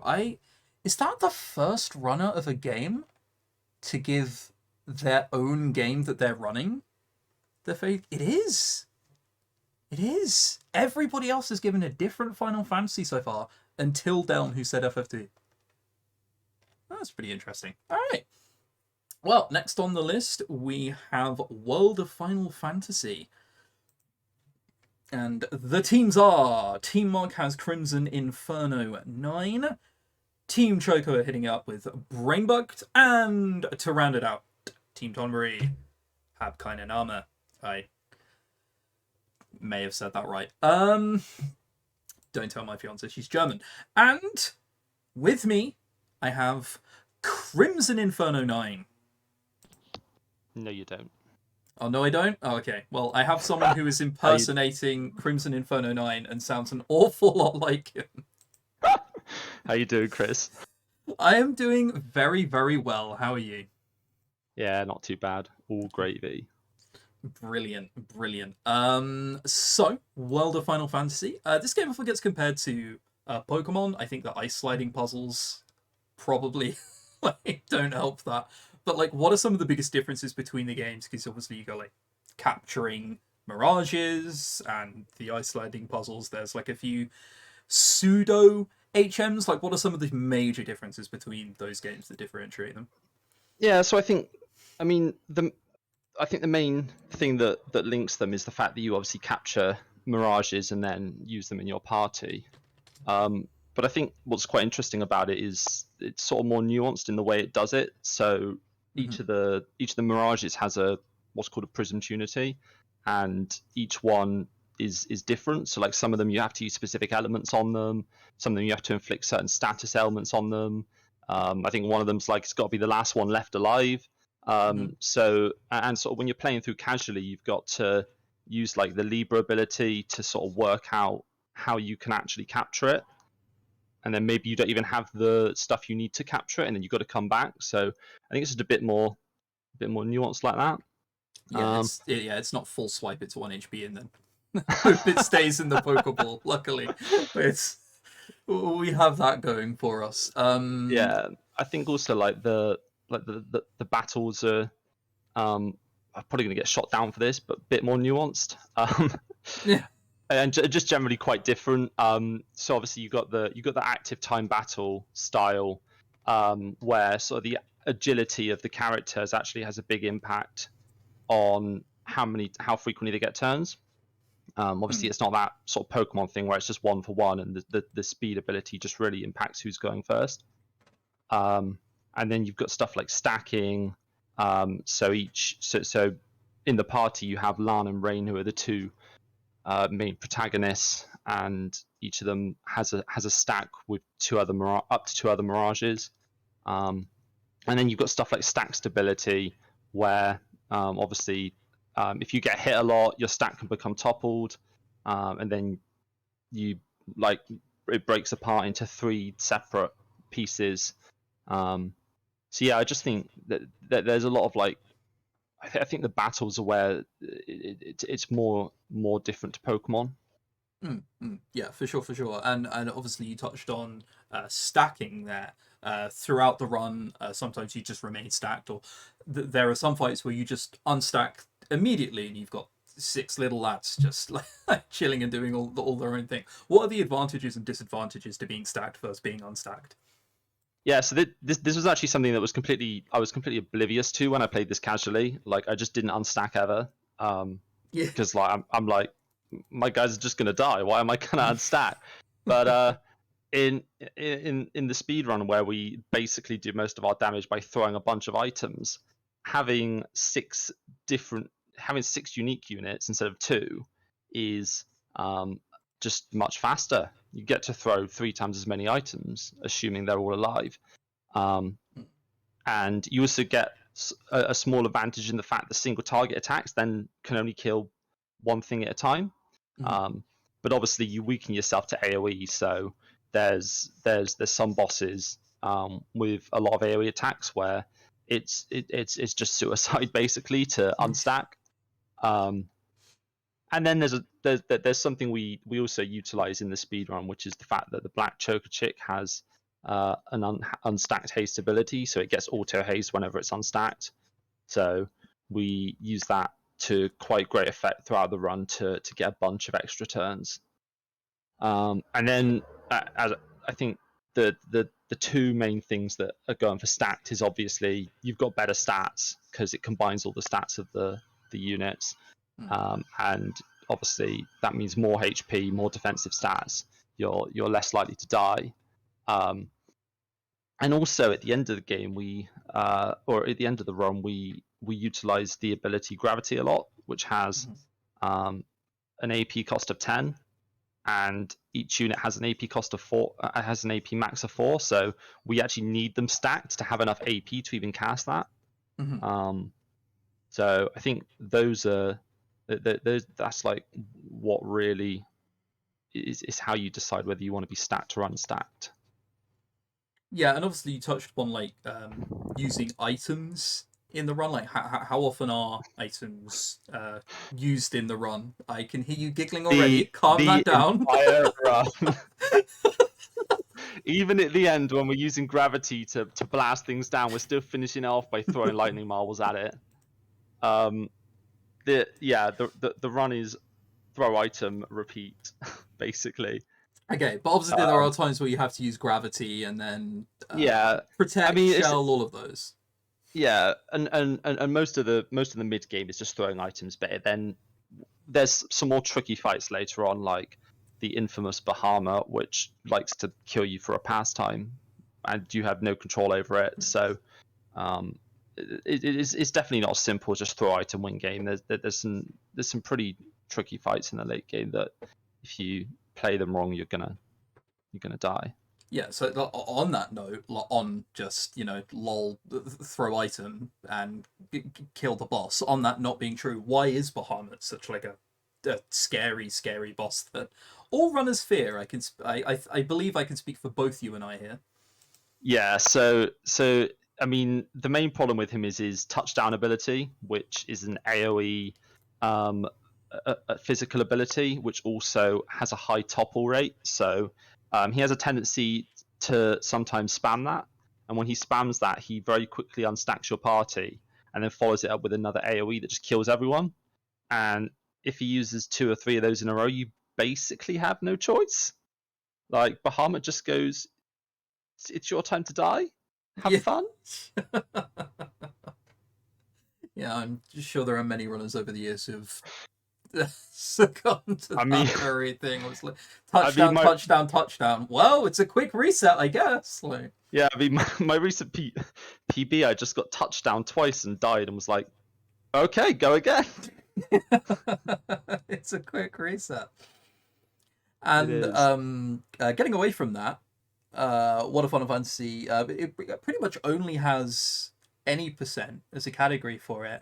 Has there been any work on any other category? Yeah, so something that we've been working on recently is a category to imprison all the mirages in the game, or rather I should say all the ones you can imprison. There's a handful that you can't for one reason or another. And because the game is definitely not Pokemon, we called it Catch 'em All. Who is we in this situation exactly? Because I asked you from a perspective, obviously, of not knowing, so it can't be me. The World of Final Fantasy community is just the general we. I hear there's some very innovative people working on that though. There are some very innovative people working on it for sure, like Crimson Inferno 9, and definitely not me in any way, shape, or form. All right, well, thank you very much for your time, dude. Gotta ask. Do you have to ask? I have to ask. You answer for me. No, I have to ask. You know what it is. You've got 5 seconds, and you yeet it out of the channel. What is your favorite Final Fantasy? 10. 10. There you go. That is a absolutely massive surprise. To which I couldn't be more sarcastic if I tried. Crimson was pretty much all he ran for the longest time. All right. Next on to one of the big uns, as it were. Final Fantasy VII. Get this on the way. For Team Mog, we have Colin Bolts. For Team Choco, we have RJ the Destroyer, which means Mutski lands on Team Tonberry. And with me, I believe, we have one of the commentators for Final Fantasy VII, Dumay. Yes, me. Hello. Hello there. How are you this evening? I'm doing fantastic, thank you. All right, well, thank you very much. Obviously, you're here to speak about Final Fantasy VII. So, first question, in any percent, you can use Kate's slots limit break to kill most bosses in the second half of the game. But how does that work, and how are you always able to hit the correct slots? Okay, so yeah, we use slots as soon as we can grab it. First, to be able to grab slots, you need to get 40 kills with Kate Sith. So we're going to be doing that during the run. As soon as we grab Kate Sith, we're going to be using Molotovs. We're going to be using enemy skills, Aqualung. We're going to be using summons even to kill as many enemies as possible in the way. And as soon as we get 40, we can unlock slots and use it. So the way slots work, you have a 3-part reels that always, every time you start a battle and you use slots, you have the same order of items like images there. So if you press at the same rhythm every time, you're gonna get the same result every time. So there's a tutorial by Skate for a Living. That's the classic ton ton ta ton, which is a famous saying in the community that you can use to get the rhythm, the correct rhythm. So if you press on the correct frames, I guess you're gonna get the same the 3 faces every time. I gotta apologize for my cat. My cat is screaming downstairs. Apologies for that. Okay. She's hearing about Kate Sif and just getting crazy. But yeah, there's another way to grab. Yeah, it just feels like it's one of their own. It's fine. Like, it happens. Yeah, exactly. There's one other way to use slots, which is by buffering. We can press square to stop the reels, and then they disappear for a while. But you can keep releasing and repressing square to just keep a look at where your reels are, and then press circle when you know you're on the face, because it's always the same order. You can do that as well. Okay. Sorry, go ahead. Oh, it's because it's just like how could, because obviously you say the ton ton to ton thing. I know that, and I've never like ran FF7 at all. How consistent is that? Like, do you feel nervous when you have to do it, or is it like pretty consistent? You chill, you don't really have to think about it. I guess it goes by runner. Like each runner has a different queue to use it. It is super consistent. It's purely skill based.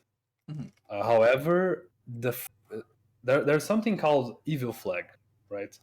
If you hit 3 faces in a row, the game has 1 in 64 chance to actually hit the 3rd face. The other 63 times, it's gonna roll to the next slot just to throw you. It doesn't want you to get the game over. Right. We call it evil flag. So we do a double press at the end. So when you do the second press, you force the window to close, and then you force the 3 faces. However, I'm not entirely sure. I think it's 3 frames to close that box correctly. It could be a little bit more, but it's very precise. I mean, whether it's 3, 4, or 5 frames, that's pretty precise, right? We're still talking fractions of a second. Yeah, exactly. You gotta do the correct rhythm every time, with some leniency, but still, if you're nervous and you press too early, the second slot, for example, it's just gone. You don't necessarily die if you miss slots. In some cases, there's no backup, but in most cases, you can try again. Are there any fights where you can't try again, but like if you miss it once, you're in all kinds of trouble, or are you generally safe? Unfortunately, the 2 last boss fights you can't miss at all.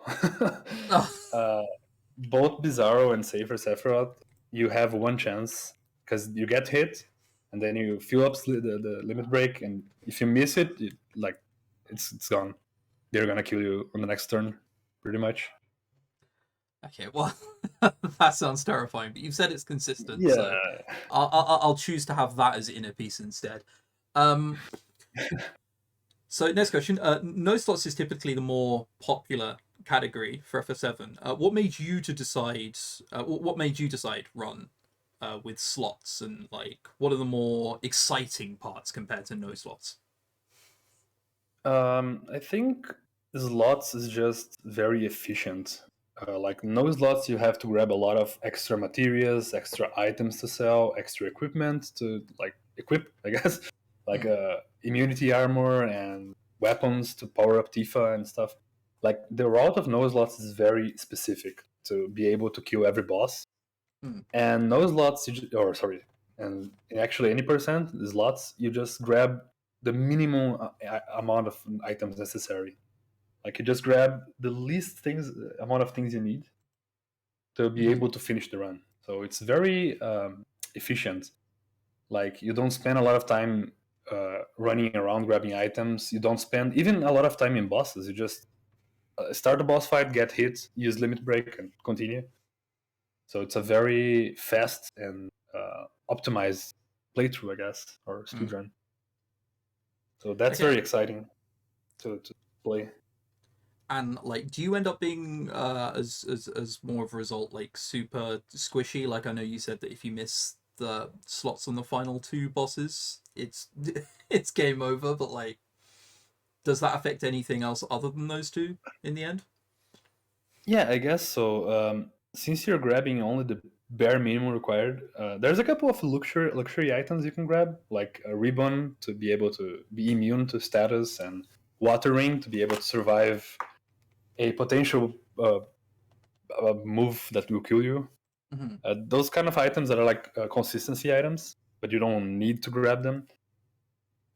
So in most boss fights, you're going to be surviving by detail. Like, for example, there's one boss that you're going to kill, and he's going to do 2 finishing moves that are lightning moves. So you need to have both armlets equipped. Otherwise, you're just dead. You need that a specific item for that specific case. And in the case of the final boss, for example, you're gonna be solo Katesif alive with like 200 HP, and you're gonna finish the game. So it's like an adrenaline rush when you see only Katesif alive with very low HP, because it's not lucky; it's just all calculated, basically. All right. I mean, like I feel scared, and I don't even run the game. What you just said, but but again, you've said it's okay, so I'll trust you on that one. Another thing I wanted to touch on is if you've ever seen a Final Fantasy VII speedrun, you've almost certainly seen like some odd movement, some walking, some running in places. Obviously, this is to manipulate encounters. It's to be step count, the same as FF5 earlier. How important is this to run?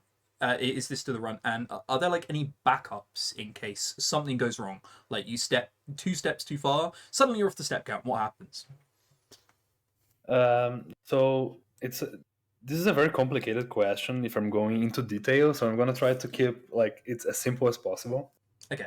Essentially, it's the same as FF5. If you move the same way every time from a new game, you're gonna get the same encounters in the same positions. Okay. The thing about FF7 is the way the values increment as you're running through screens. When you're walking, they increment in a different way. They increment in a slower pace, let's put it that way. So by walking a certain number of steps in a certain screen, you can basically slip past a battle check, which usually if you weren't running, would have another battle. If you walk like, I don't know, 5-10 steps, you're gonna skip that battle check and then get a battle on then another screen. What that does is it allows you to not only control your formations, like the enemies you're gonna receive in battle, which is important because some enemies you need to learn enemy skills from, so you need those enemies to appear in your battles. You can also manipulate pincer and preemptive battles, and those are really, really important. Pincers are battles that enemy comes from both sides, so you can't run away without killing at least one enemy. And later in the game, some of those pincers are deadly. Like you can barely react to them; they're just gonna kill you because the enemies are so fast and so strong. Okay. So being on step count is very, very important. Yeah, very, very important. Okay. You can also manipulate like a couple bosses to get preemptive attacks on them, and that's also a big time save. Yeah, I think the most well-known one of that is like preemptive apps. Seems to like, come to the top of my head. All right, well, you've both scared me but reassured me at the same time. So thank you very much for your time, Dume. No, thank you for having me. Obviously, you know what's coming next. My favorite part still. I'm gonna level with you. You got 5 seconds. What is your favorite Final Fantasy? 7, no doubt. 7, no doubt. Thank you very much. All right, that is the second runner to give their own game that they'll be running during the relay as their favorite Final Fantasy. I also believe that's the first Final Fantasy VII vote. Yeah, it's been some very surprising votes. Nothing for like 8, nothing for 6, which, I mean, I myself am hurt by because I love 6. Anyway, moving on. Hopefully someone will say it eventually and I won't have to cry. Final Fantasy IX is next. Teams for this: Pete Swanson on Team Mog, Wisteria on Team Chocobo, which leaves the Brutals for Team Tonbury. And joining me now, I believe we have the Brutals. Oh, yes. Oh, yes. Here comes trouble. Oh, you can hear it. Let's go, Team Tonbury. We're in. All right. Well, obviously, I was about to ask which team would you have preferred to end up on. I think it's safe to assume we all know that now. Absolutely. He's the sneaky one, isn't he? Look at him. He's ready to go. He's ready to go any minute now. So, turning it to 9. In 9, in the past, there have been all kinds of different strategies for FF9. There have been like lots of different routes.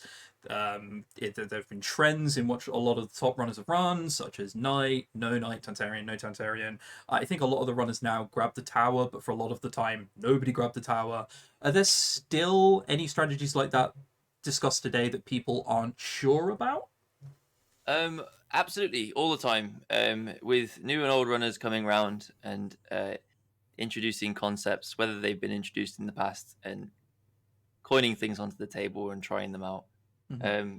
But the grand scheme of things, is to summarize this one, is simply that if you were trying to add something into the route, you are spending time to do so. So it can become, because Final Fantasy is quite random, it can be quite difficult to truly factor in how much time you are going to actually save or spend performing these actions. So with Knight, as you mentioned already, learning Knight itself can actually be really fast. If you get like the nice encounter, like a preemptive abomination or something like that, and you clock it really quickly and gobble it up without it seeing what happened. Or if you get like preemptive on 2 and you're able to eat it up, and even get the preemptive flee, so you can skip the flee animation all, included, you can get a really, really, really fast, learning the ability. On the flip side, if you're, trying to learn Knight, but you either just don't get the encounter at all, you might even get like I've seen this a few times, getting like a really good 0 encounter fossil rue, which admittedly is very rare, but can absolutely happen. Which on Knightless routes would be brilliant. That's time save. It's minutes potentially. But as soon as you actually need to learn Knight, you have to try and find something else out. So a lot of the time it comes down to trying to take advantage of the things that you've got and applying them in the best possible way. So the most common route that people use currently, I would probably assume, is the Petra route, at least in our community, at the very least. Does away with all this in favor of just, I'm not going to need it. And those situations aren't going to happen. And I'm just going to get the best RNG. Versus, I'm going to spend some time getting Knight, and that's going to pay off later. We're going to assume we're not going to get that. We're not going to need it. We're going to go as fast as possible. It's the same rule applies for Tantarian. I haven't really personally investigated it lots and lots and lots. I've looked into it a bit, but it ultimately seems like if you're getting Tantarian, some of your your bosses will be faster on average. Again, it's debatable. But it will make, ideally, on average, your encounters easier to deal with as well, because you can get out of them faster. But you're then saying, I'm going to get loads of encounters, so I want to get out of them quickly. Well, counterpoint, as everyone else says, don't get the encounters.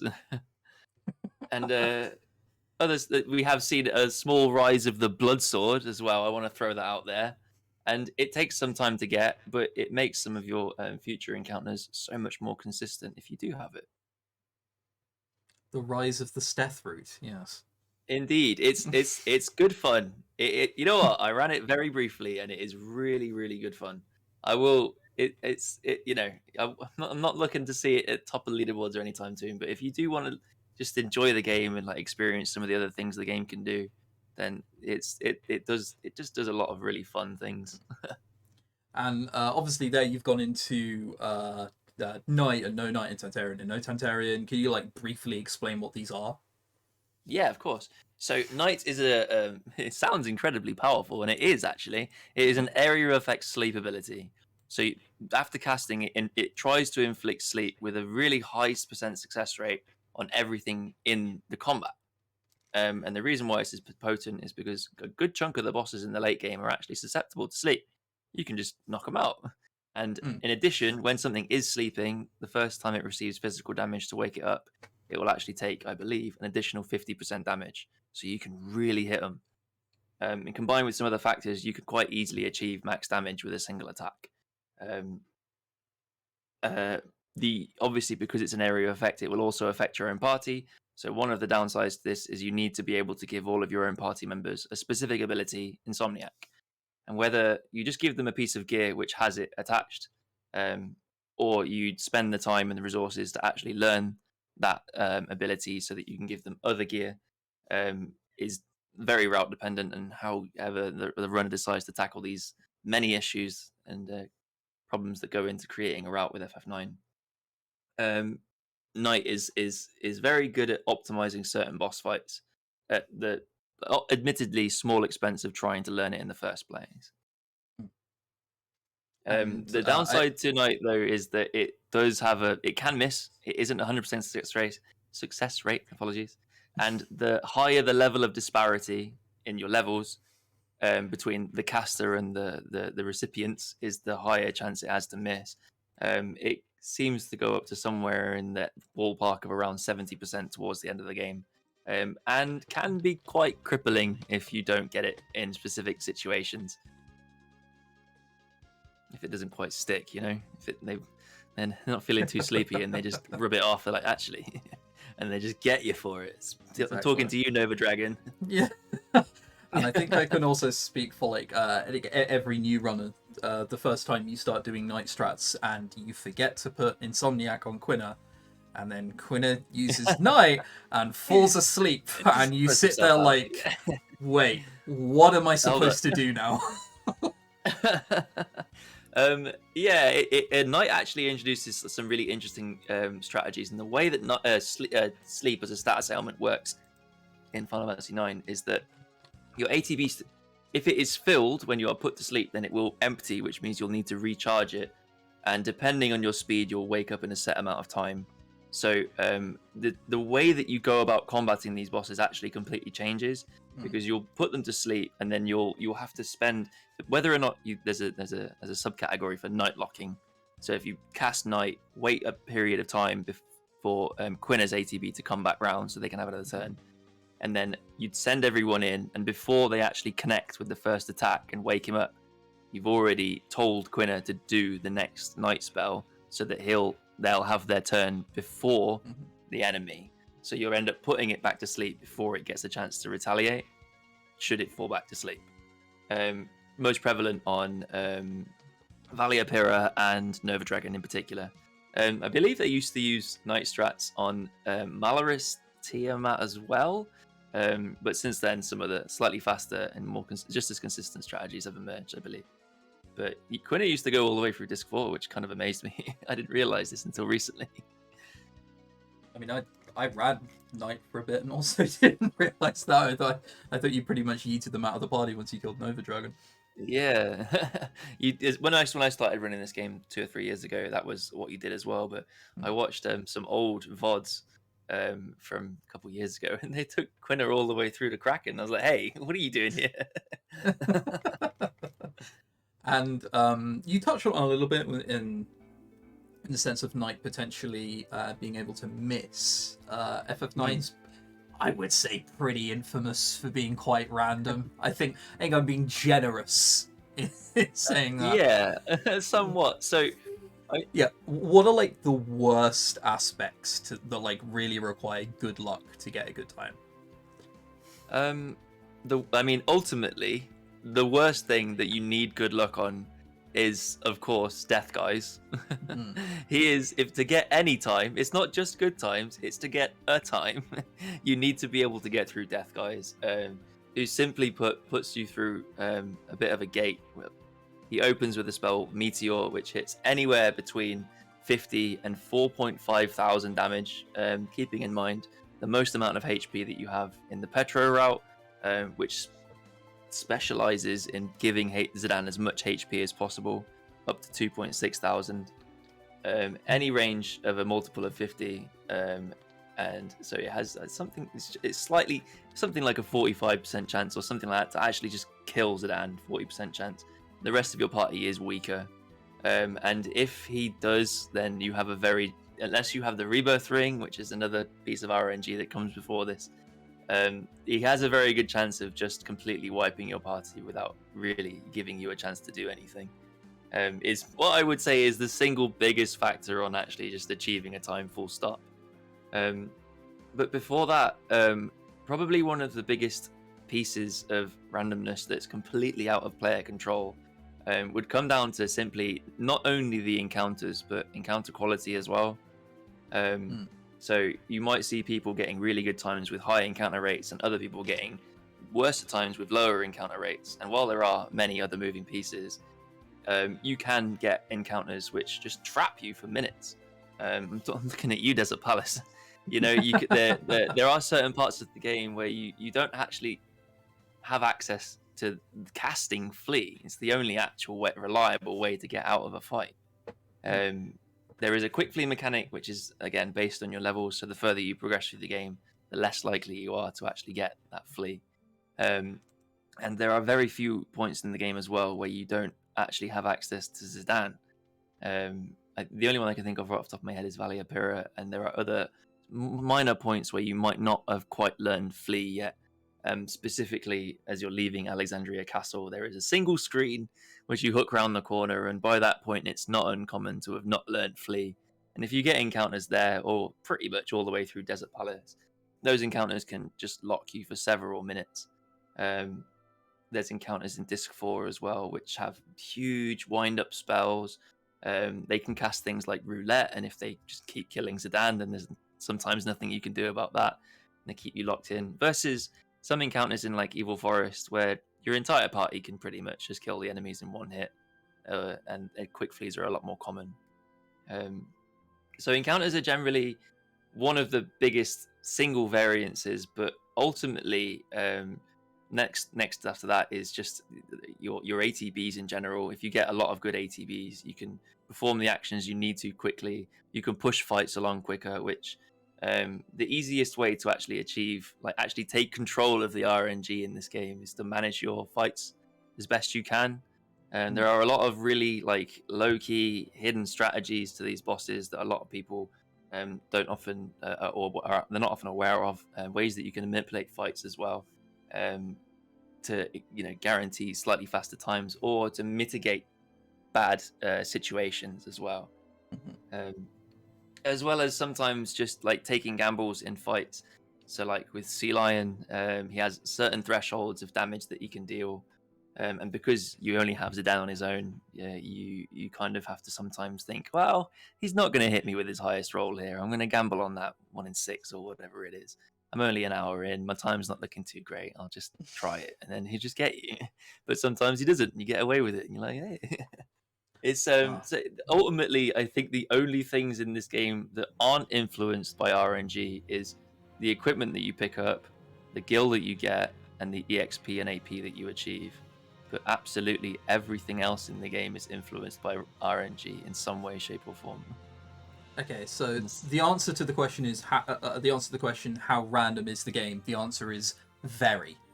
It's incredibly random, but therein lies the beauty of it. Therein lies the beauty of it because it's so random. It creates so many scenarios where and reacting to them quickly takes a lot of practice and a lot of experience, and it's just brilliant when you see somebody reacting to a fight in a way, or maybe sometimes even not reacting to a fight in a way and thinking, oh, actually this has happened, and you know, as a third party, you can think, oh, actually maybe they could have done this, and like maybe taken a 15-20 second time loss, but to guarantee that next turn they can't be killed because of it.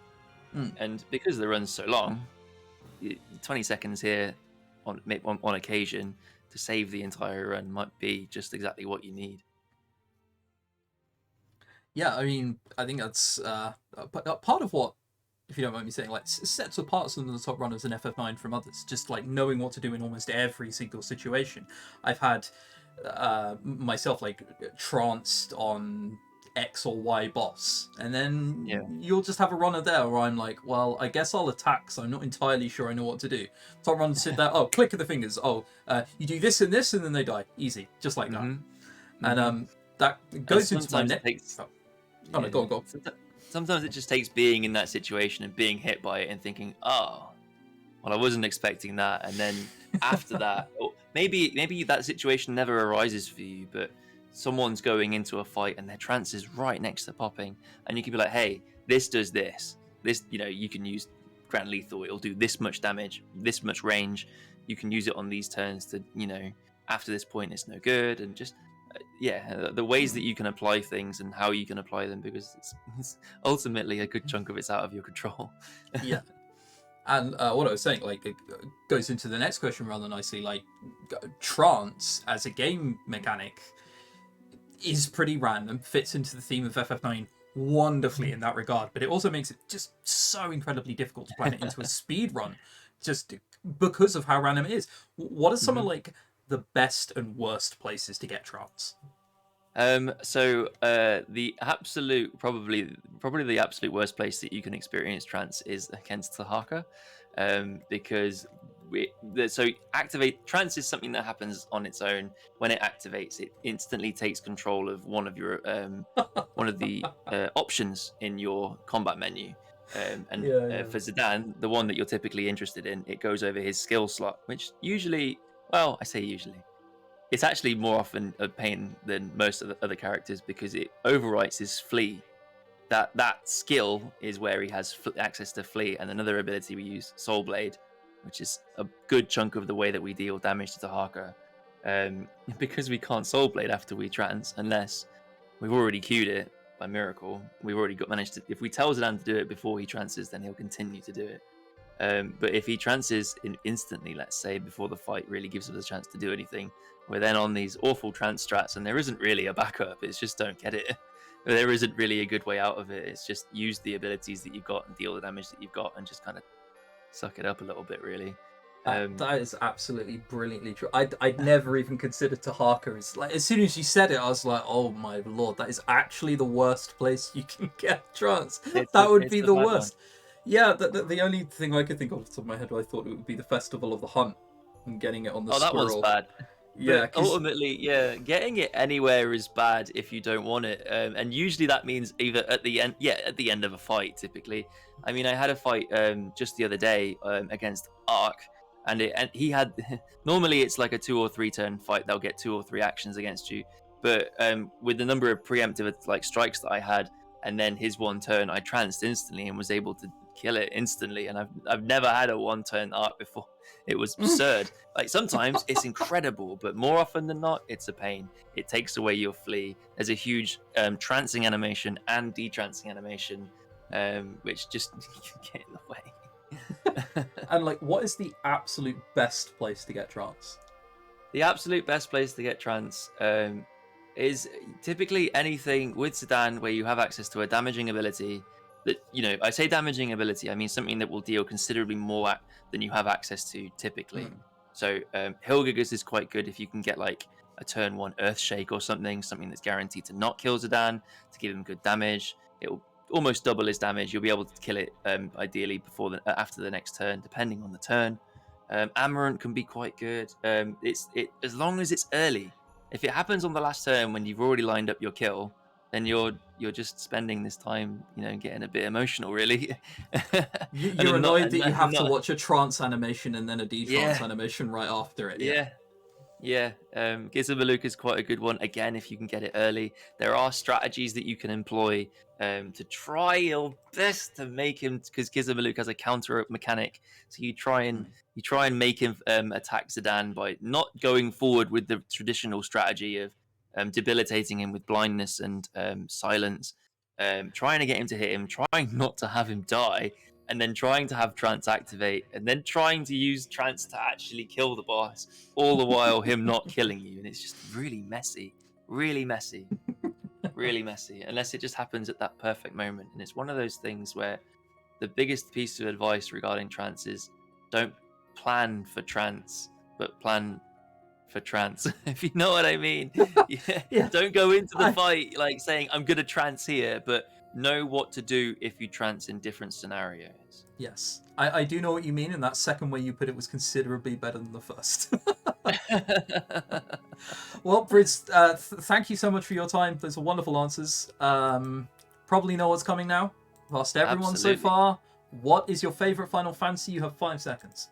It's the Final Fantasy trading card game, of course. The Final Fantasy trading card game. Frankly, I might disqualify him just for that alone. Who answers with the Final Fantasy trading card game, for the love of God? The Final Fantasy trading card game. Oh my God.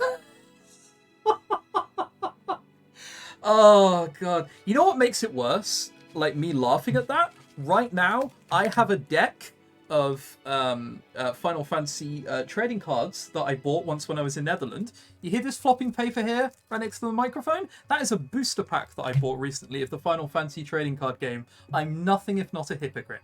All right. Let's move on to the next game. Dirge of Cerberus. Right, so for Team Mog, we have Dynamite Dan, TNT. Something to actually note, huge congrats to Dynamite Dan. He got world record yesterday. Saw that out of the blue. Incredible stuff. NT is on Team Choco and City Hall. It rounds it out for Team Tonberry. And I believe with me right now, I have the commentator for Dirge of Cerberus, DE Cosmic. Hey, how's it going? Hey, how's it going? How are you this evening? I am doing quite well. How are you? I am doing, I'm doing very well. I still think I'm very hot, but I'm doing very well. Yeah, that's a thing. Yeah. Heat wave. Thanks, Heatwave. You're the best. Anyway, just get straight into Dirge of Cerberus. How much focus is there on like fast reactions and mechanics versus a traditional JRPG speedrun in Dirge of Cerberus? What with it being a third-person shooter? I'd say the run is very much focused, like entirely around your execution and being able to make like these quick decisions in sort of like tight situations and stuff. Like, for example, the movement is entirely based around repurposing combat tools to move around quickly. It's a thing called city dashing. So basically, you have to dash, jump, aim, and then cancel your aim, and you do this like pretty much the whole run. So like a lot of your mechanics and everything, like all of that plays into how well you're able to move around, just to get around the map a little bit quicker. But there's also stuff like there's a method called limit flexing that we use on the boss Rosso that where you have to headshot her and then cancel into a limit breaker in order to bypass her second phase.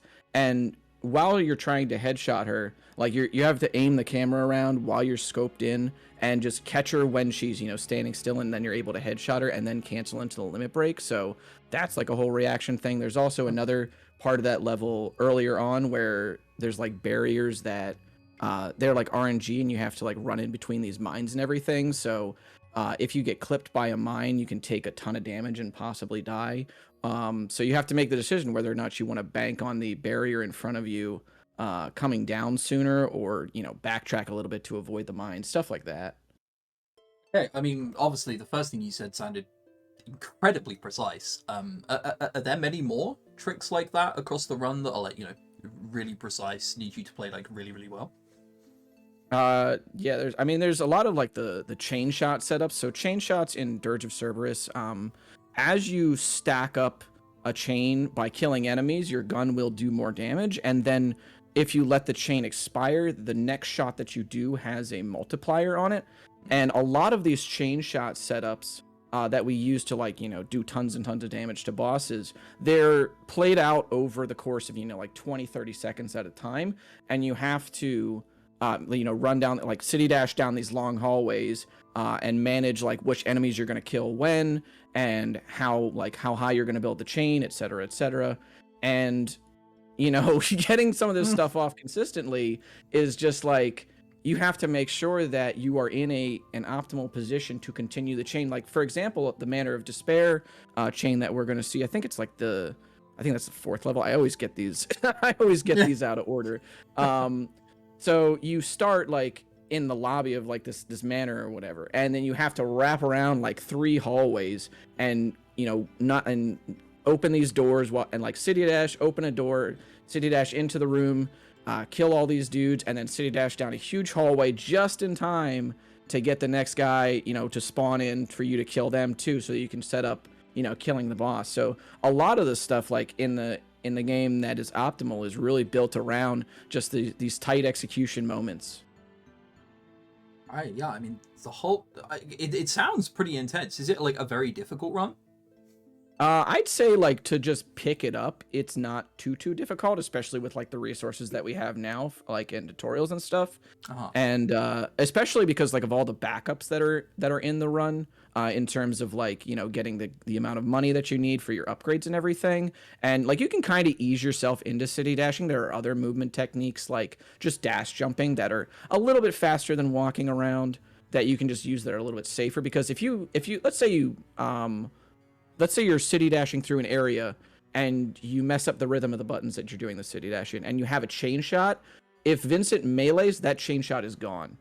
So you will not be able to do the quick kill on the boss if you city dash wrong through an area while you're holding a chain shot. So if you're like learning the run, you can either like walk through these areas or you can do like dashing and stuff. But I would definitely say like to get really, really good at this run is definitely difficult. It's one of the harder runs that I've done, and it's very strange to me, just I guess how bad my time is comparatively, because I usually climb boards pretty fast, and like I've run like the entire Devil May Cry series for like 3 years, and this run was pretty difficult for me to try and get better at. So all right, so yeah, it's okay to pick up, but it becomes very difficult once you start pushing for a top time. Oh yeah, absolutely. Yeah, it was surprisingly optimized for the small amount of runners that have run it. And super kudos to the whole Dirge of Cerberus scene in that regard. Yeah, it seems like a tight knit group as well. And speaking of that, kind of hard to miss when you start watching a Dirge of Cerberus run. Sometimes you just start quote unquote flying. Can you explain what's happening there when the characters are flying, and like what impact then that has on the run? Oh yeah, so that's a technique called zoom climb or zoom hover, and this was something that was discovered within the last year or so. It actually was discovered like when I came into the scene, so I was getting prepped to learn the sort of play game fast version of the run, and then this got discovered and it turned the whole thing on its head and saved like, I don't know, 15-17 minutes or something. Ooh. So zoom climb. So when Vincent zooms in his gun with the, with or without sniper scope, you can cancel that zoom frame 1. And if you cancel it, for some reason, Vincent gains a little bit of height each time if he's in the air. So what we'll do is we'll jump up, and then at the apex of the jump, you'll have to, at about 5 to 10 actions per second, mashing between both of the buttons. It's sort of like just I don't know if you can hear it, but that's about what it is or something. It's coming through. And you can just ascend pretty much infinitely just by canceling and going into zooms over and over and over again. If you want to just kind of hover at the height that you're at, I think you have to do about like 3 actions per second or something, but you'll just keep gaining height indefinitely as long as you're able to keep mashing between zoom and cancel zoom. The problem with this, or I should say the high execution part of this, is that canceling the zoom is also your melee button. So if you're not mashing properly, you can get a melee, and that will just totally kill the climb. And so you just basically have to keep up these zoom climbs for like short bursts, basically, and just mash out like a lot of stuff. And you can use this to go over barriers. We use this to clip through walls or clip through ceilings, and it's a really cool trick. I'm very glad that we got the game into the relay so people can see this, because now there's some super cool speed tech in Dirge now, and it's just really cool. Like that's really all there is to it. It's just you zoom and then you cancel the zoom, and then Vincent just goes wee and just flies around. Yeah. All right, brilliant. I mean, I'm looking forward to seeing it. I'm not gonna lie. Can I just throw out another question? You said that if you're like not mashing properly, you can fail it. Is it just easy to get back into it if you do fail it? Are there repercussions if you don't get it right? I think it's mostly just sort of like a flat time loss thing. I can't really think of a situation off the top of my head where there's just disastrous consequences. Basically, you just kind of have to reset yourself up and then jump and then start the climb again. The only thing that I can maybe think is that if you're climbing in an area with a lot of enemies in it, particularly I think it's in Shinra's Dark Secret, where there's a room with like a bunch of layers and ladders to it, and probably what you'll see the runners do in this case, since it's a marathon run, they'll probably kill the enemies in the area just to be safe, and then do the hover. But if they were to sort of like, if you were to save like a few seconds here and there, in that room in particular, you would probably do the zoom climb and the zoom hover over the barrier when there's a lot of enemies around, and if you keep failing it, then you're going to keep taking damage and stuff like that. And that's like another thing where like the reactions come in, is because at that point you're kind of like under leveled, or actually pretty under leveled, and you want to be sure that like you're healing in response to like enemies doing a lot of damage to you. If you're like in an area, if you're zoom climbing in an area where there's a lot of enemies. All right, well, brilliant. Thank you so much for your time. Again, my favorite part coming up. You got 5 seconds. What's your favorite Final Fantasy? I'm gonna go with 10. You go with 10. Oh my goodness, this man is going with 10. There have been a lot of 10 votes, just straight up. Like, how much is that now? 4? Who knew? Maybe FF10 is indeed the people's champion after all. It's starting to take an insurmountable lead. Anyway, moving on. The next game, Final Fantasy 1 Pixel Remaster. We have a Capt of the Dorks on Team Mog. Pato Riku makes up Team Chocobo. And finally, to round it off, we have Thunderclawed on Team Tonberry. And I believe we are joined by Thunderclawed now. Yeah, hello. Hello. How are you this evening? I'm doing great. How are you doing? Yes, I am doing well. As warm as I was 10 minutes ago. But, cooling down. I think I might turn the fan on me at some point and just kind of starfish in front of it. It's going to be great. Anyway, getting on to FF1. The NES has step count, and PSP and GBA versions have equipment glitches. What is it that sets Final Fantasy 1 Pixel Remaster apart from those runs? Good question here.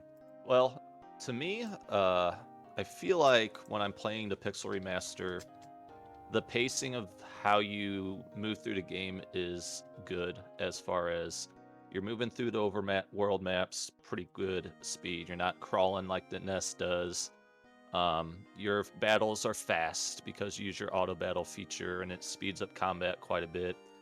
Transitions everywhere are fast, getting in menus, walking into towns, getting out of battles now because we got a patch this morning, and just other things. So the pace of the game, to me, is what really is the big selling point of the Pixel Remaster version over the other ones. But also, it also feels like you're playing the game at most in its natural state during the speedrun of this as you are in any other of the versions. Because in NES, you're very carefully counting your steps and taking specific fights because they come in the same order every time. So you get to pick exactly the same fights every time. The other versions, you mentioned the equipment glitch, so it kind of feels like you're really just kind of overpowering to run, and it's just easy mode the rest of the way. But with this version, you're kind of just playing the game as it was intended to be played, but very fast.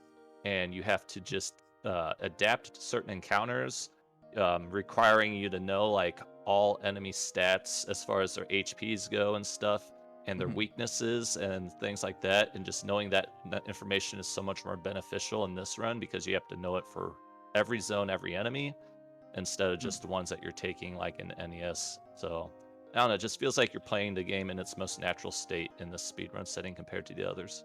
Okay, so it's a run where knowledge is king, basically. That's the best way I would say it. Yeah, the more knowledge you have from this game, whether you picked it up playing the NES or GBA or PSP, all the enemy stats and HPs are pretty much identical throughout all the versions. So if you have that acquired knowledge from the past very well embedded in your brain, you can really run this game to its fullest potential. Okay, and you touched a little bit on PSP and GBA and how like overpowered you could become so quickly. Is it safe to say that there aren't any glitches or manipulations in the Pixel Remaster version? There are no on-purpose manipulations in the Pixel Remaster version. The only thing that you can slightly manipulate, but you will never really see a runner take extra steps to try to set it up type of thing, is you can eliminate an encounter from happening in the game if you transition from one map to another on that step. Like if you're going down a staircase in a dungeon, when you would get a step on that encounter, it would just eliminate the encounter, and then you get a fresh another 15 to 20 steps before the next encounter. Or, you know, same thing going into towns or entering a dungeon, exiting a dungeon type of thing. But otherwise, you don't know when the encounters. Oh, sorry, go. No, sorry. I was just gonna say. Otherwise, as far as I know, there's no manipulations or anything that you really do in the run because it's just so random based. Okay, and obviously you don't know when the encounters are coming, so if you do get those 15 or 20 like extra steps, it's because it happened on purpose and you just happened to step on the steps at the same time that the encounter procs. Yeah, exactly. I don't know the exact number range, but there is about a range of 10 different steps. You can go like 15 or 18, I forget what the minimum is, or you could go like 25 to 28, and before you get an encounter, it's just different every time, and you just can't really line it up. All right, great. There are also like a few different routes that people seem to be running. What are the differences between the routes, and what is it that you run? To be honest, I'm really bad at knowing the alternate routes. I know there's alternate party comps that people kind of like. If you're a newer runner, you would run a different party comp than what I would run probably if you're doing the speed run for the first couple times. The speed run in its purest state for the best speed you can get right now is a fighter, black belt, and 2 black mages. Some people opt to switch out the one of the black mages for a white mage and just kind of go safety for extra full heals for the final boss type of thing. Otherwise, I believe every runner, because the game itself is pretty linear up until you get out of the beginning of the game. You can't really change where you're going in what order too much until the late game, but I'm pretty sure everyone pretty much goes to all the dungeons in the same order as I would do. Okay, and like, what risks are there attributed to your route? Because I'm kind of assuming that all of like these routes do boil down to taking risks, and the faster you get, the harder the risks you have to take are. Oh, definitely. There are tons of risks if you're trying to just squeeze out as much time in this run. You could risk so many things, especially in the first 30 minutes of the run. There's a lot of sailing your ship back and forth from the starting cities. You can opt to stop by and use an in-visit, and every in-visit's about 10 seconds just watching the in-animation itself. So you could opt to skip out on an in-visit if you're playing risky and you think you can make it to the next town without taking a checkpoint between to refill your HP or whatever. There's different like strats you can use for bosses. You could buff and just have the black mages defend while your black belt punches in the end game, or you might throw a safety high potion out if your black belt took some damage to AoEs just to make sure, you know, he's not going to die to a couple more AoEs if you get bad luck type of thing. So there's like micro little risks that you take that all add up some seconds here and there, but they are definitely big risks. All right, brilliant. Well, yeah, thank you for coming on again. my favorite part. I get to ask you, what's your favorite Final Fantasy? You have 5 seconds. Hit me. Final Fantasy IV. Final Fantasy IV. I believe that is the first vote we have for Final Fantasy IV. I'd say Final Fantasy IV is your favorite Final Fantasy. Perfectly okay. I don't think that's controversial. It's the first one. Right, moving on to Final Fantasy VIII.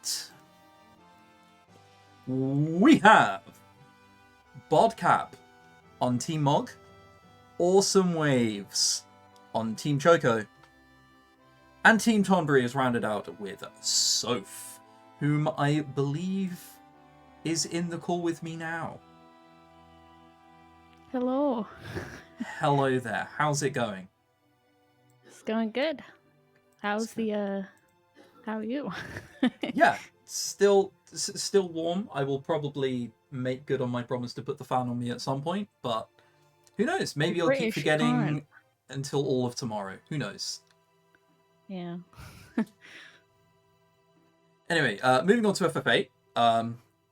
The most pressing question I want to ask you. So FF8's route, it was like the same route was pretty much ran for years and years and years. However, this relay, all 3 runners are running different routes. What's the difference between them all?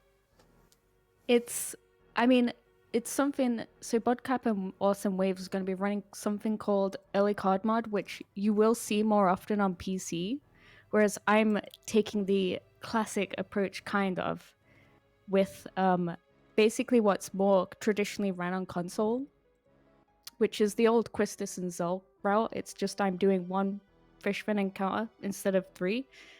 And Bodcap's doing early card mod, which means getting the 40, I forget how much specifically it is, but you get like 40 AP or something. 50. From 50. Okay. But it's I it's have a the big... advantage of having ran ECM. Yeah, it's been a hot minute for me.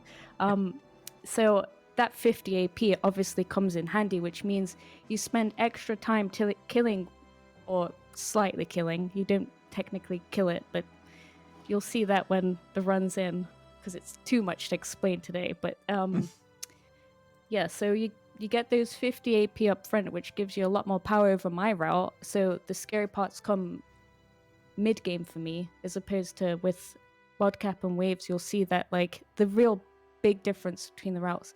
And then Bodcap's doing a different route to Awesome Waves, another variation similar to how mine is, where Awesome Waves is actually going to use the Fishfin manip, which is what I'll be using, which is a way to essentially use refreshes to guarantee we get at least 3. It's usually 4, but at least 3 Fishfins from 1 encounter, which obviously saves a lot of time up front. However, it also means we have less AP to work with. So you're going to see a big variation in all of the routes, and it's going to be super awesome to see like next to each other. Yeah, I'm very excited to see 3 different routes ran for FF8, that's for sure. Obviously, the Fishfin manip is why you're doing the 1 Fishfin fight you mentioned earlier. You don't need to go on and then do more. You did, however, mention that there are some fights in the mid-game that are potentially more scary in your route. Why is that?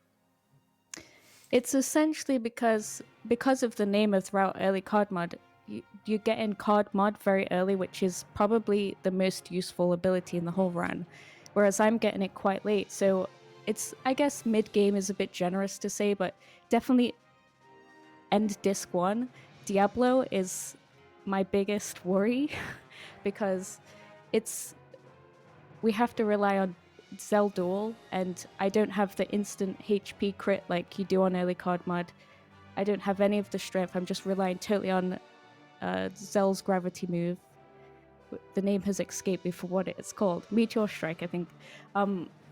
So Diablo is a really scary one for me, and I guess most bosses after that play very much the same because it's Final Fantasy VIII. It's usually just use Irvine, like a variation of that. But there's definitely more of the need for my route to go in a good luck favor, as opposed to early card mod, you're so powerful compared to what I'm essentially catching up to up until, I guess, Disc 3, it starts to even out. But yeah, the whole of Disc 1 and 2, I'll be catching up to those two with, as far as AP goes. Okay, and you said that you have to use the Zell Limit Break and Beauty Strike and do all of that stuff to get them to get Diablos down. What do Waves and Bodcap then do that makes Diablos so much easier? Obviously, already starting in crit HP, but like, why does that matter in that fight? So the excellent thing about early card mod is basically you have plus 60% strength already, and then I think you usually end up with plus 20% as well. So you've got those two stacked on. Essentially, all you have to do is summon it inside of Laguna Dream 1, and you can either use Kairos if you want consistency, 2 Kairos limit breaks instantly without having to get anyone down to crit HP, or if you want to chance it, maybe you can get the crit on the ward limit break, which one-shots Diablo. But obviously that's insanely much faster, and that's where you see the difference is if I get lucky on Diablo, it's where the difference isn't worth that much. Mm-hmm. Or will that XATM 50 AP investment, it does take, it's a pretty technical fight. It's probably the hardest thing about early card mod. It's whether that time investment, which is guaranteed even if it goes lucky, pays off to what I get with Diablo. So Diablo is going to be the real interesting thing on my run. And in a few previous games, we've touched on manipulation. Some runs don't have manipulation or any kind of step count. FF8, of course, does have manipulation and a rather lenient step count compared to other titles. But like, what is the manipulation in FF8 used for? Like, how do you then turn it into your advantage? So the RNG manipulation that we do is more a tracking of the RNG that occurs early into the game, and we're literally only using it so that we can guarantee first try wins with Quistis and Zell card. There is an early Quistis card, but that's probably not going to be used by any of us. So we'll be using RNG tracking in order to know which RNG script, or I don't know the technical terms, but RNG whatever we're on, and that is tied to the same RNG that dictates the timing of when the 10 frames of Zell card, for example, is going to be played. So you sync those two up, and we use some excellent tools that the community have curated through the years, and you get the card first try. Exactly. So hopefully and then, like, why is getting the card so important? So, and then the cards is in conjunction with card mod, which again, this is why it's so crucial. Quistis card gives us 3 Samantha souls, which equals 60 triples each, and we spread them out 100 and then 80. And that's our damage through the entirety of the game. So as soon as you access that, you have all that strength available to you, and you don't touch it really. And then on top of that, Zell card also gives you 3 Hyper Wrist, which is plus 60% strength on 3 summons, or GFs I should say. And then with those 2 elements on top of each other, that's the damage for the entirety of the run. So getting that as early as you do in early card mod is why that route catches up, whereas I get it much later. So it really does pin on the cards. They're the thing that unlocks the easy part of the run, I guess. Yeah, to the point where you can just walk up and then blast it out of the stratosphere. Exactly. All right, well, brilliant. Thank you very much for your time. I'm interested to know your answer here, because we've played a speedrun a lot of the same Final Fantasies, like 8, 9, 10. You got 5 seconds. What's your favorite Final Fantasy? 8, obviously. 8. Thank you very much. All right, Final Fantasy 8 gets a vote from the Final Fantasy 8 runner. Brilliant. I've started to think 8 might not be chosen at all. Have had a vote for no. Oh yeah, of course, Kappa chose 9. Okay, never mind. All right, moving on to the next game. Final Fantasy Crystal Chronicles is up next. GameCube. On Team Mog, we have Killer Orcus. On Team Choco, we have Very Sydney, and rounding it out on Team Tonbury is Ratu. And I believe in the call with me, we have Killer Orcus. Hey, what's going on? Really Hello. excited to run this year. And Yeah, how this are is gonna you? be my first run, so we'll see how it goes. I believe in you doing well. And how are you this evening? I am doing great. How about yourself? How's the podcast? How's the fight? Yeah, I'd like to think it's going well so far, but you know, we'll see afterwards. Moving on to Crystal Chronicles, there is a new equipment glitch since the last time Final Fantasy Crystal Chronicles was in the relay. Could you explain how that works and how it's affected the run? What's changed since? No, because I don't know how it works. In fact, no one really knows how the Game Boy link cable works actually, but it does work. So what exactly happens is through we used to have a glitch called Infinite Guild Glitch that we've showcased before.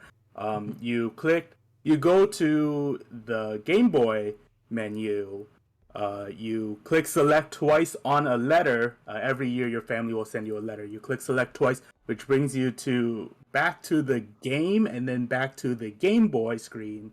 And then if you go to your money, you can drop your money. And for some reason, the money counter won't go down, so you can infinitely drop. For instance, we start with 200 gil, so you infinitely drop 200 gil, you pick that up. You do it again, and then now you have 1,000 gil. Now, what we didn't know about that glitch was it actually affects some other things as well. For us, it'll be the equipment.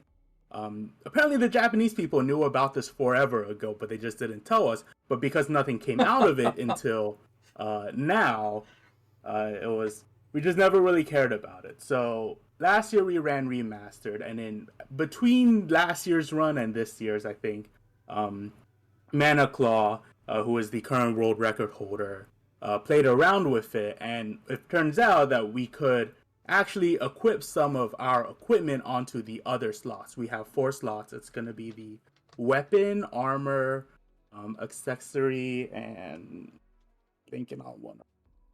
That's some other slot. And we can equip our weapons onto the I think it's 2 accessories. Onto 2 of our other slots. It started off only as 1, but as the glitch kind of progressed, we ended up being able to equip more weapons.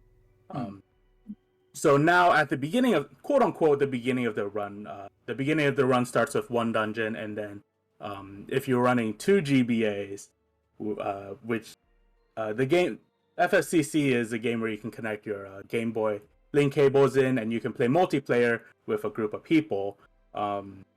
If you're playing with 2 GBAs, so you have to play with 2 controllers, you can finish it after the first. You can do the glitch after the first dungeon. If you're playing with 1 GBA, you can do it after the second dungeon.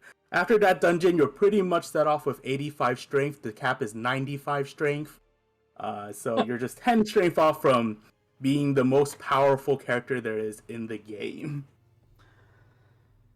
That sounds pretty strong. So you walk around like Gilgamesh, basically, with like a whole bunch of different weapons attached to you. Yeah, basically. It's funny because if you do it on the Clavet, which is one of the different classes, the Clavet has a shield that you can physically see on like the other classes. The Clavet will actually be holding two swords. Oh. As opposed to a sword and a shield. Fun fact.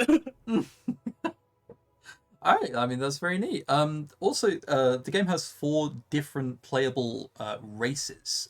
What are the differences between them, and which races will the runners end up using? Yeah, so for those who tuned in last year, we played 3 out of the 4 races.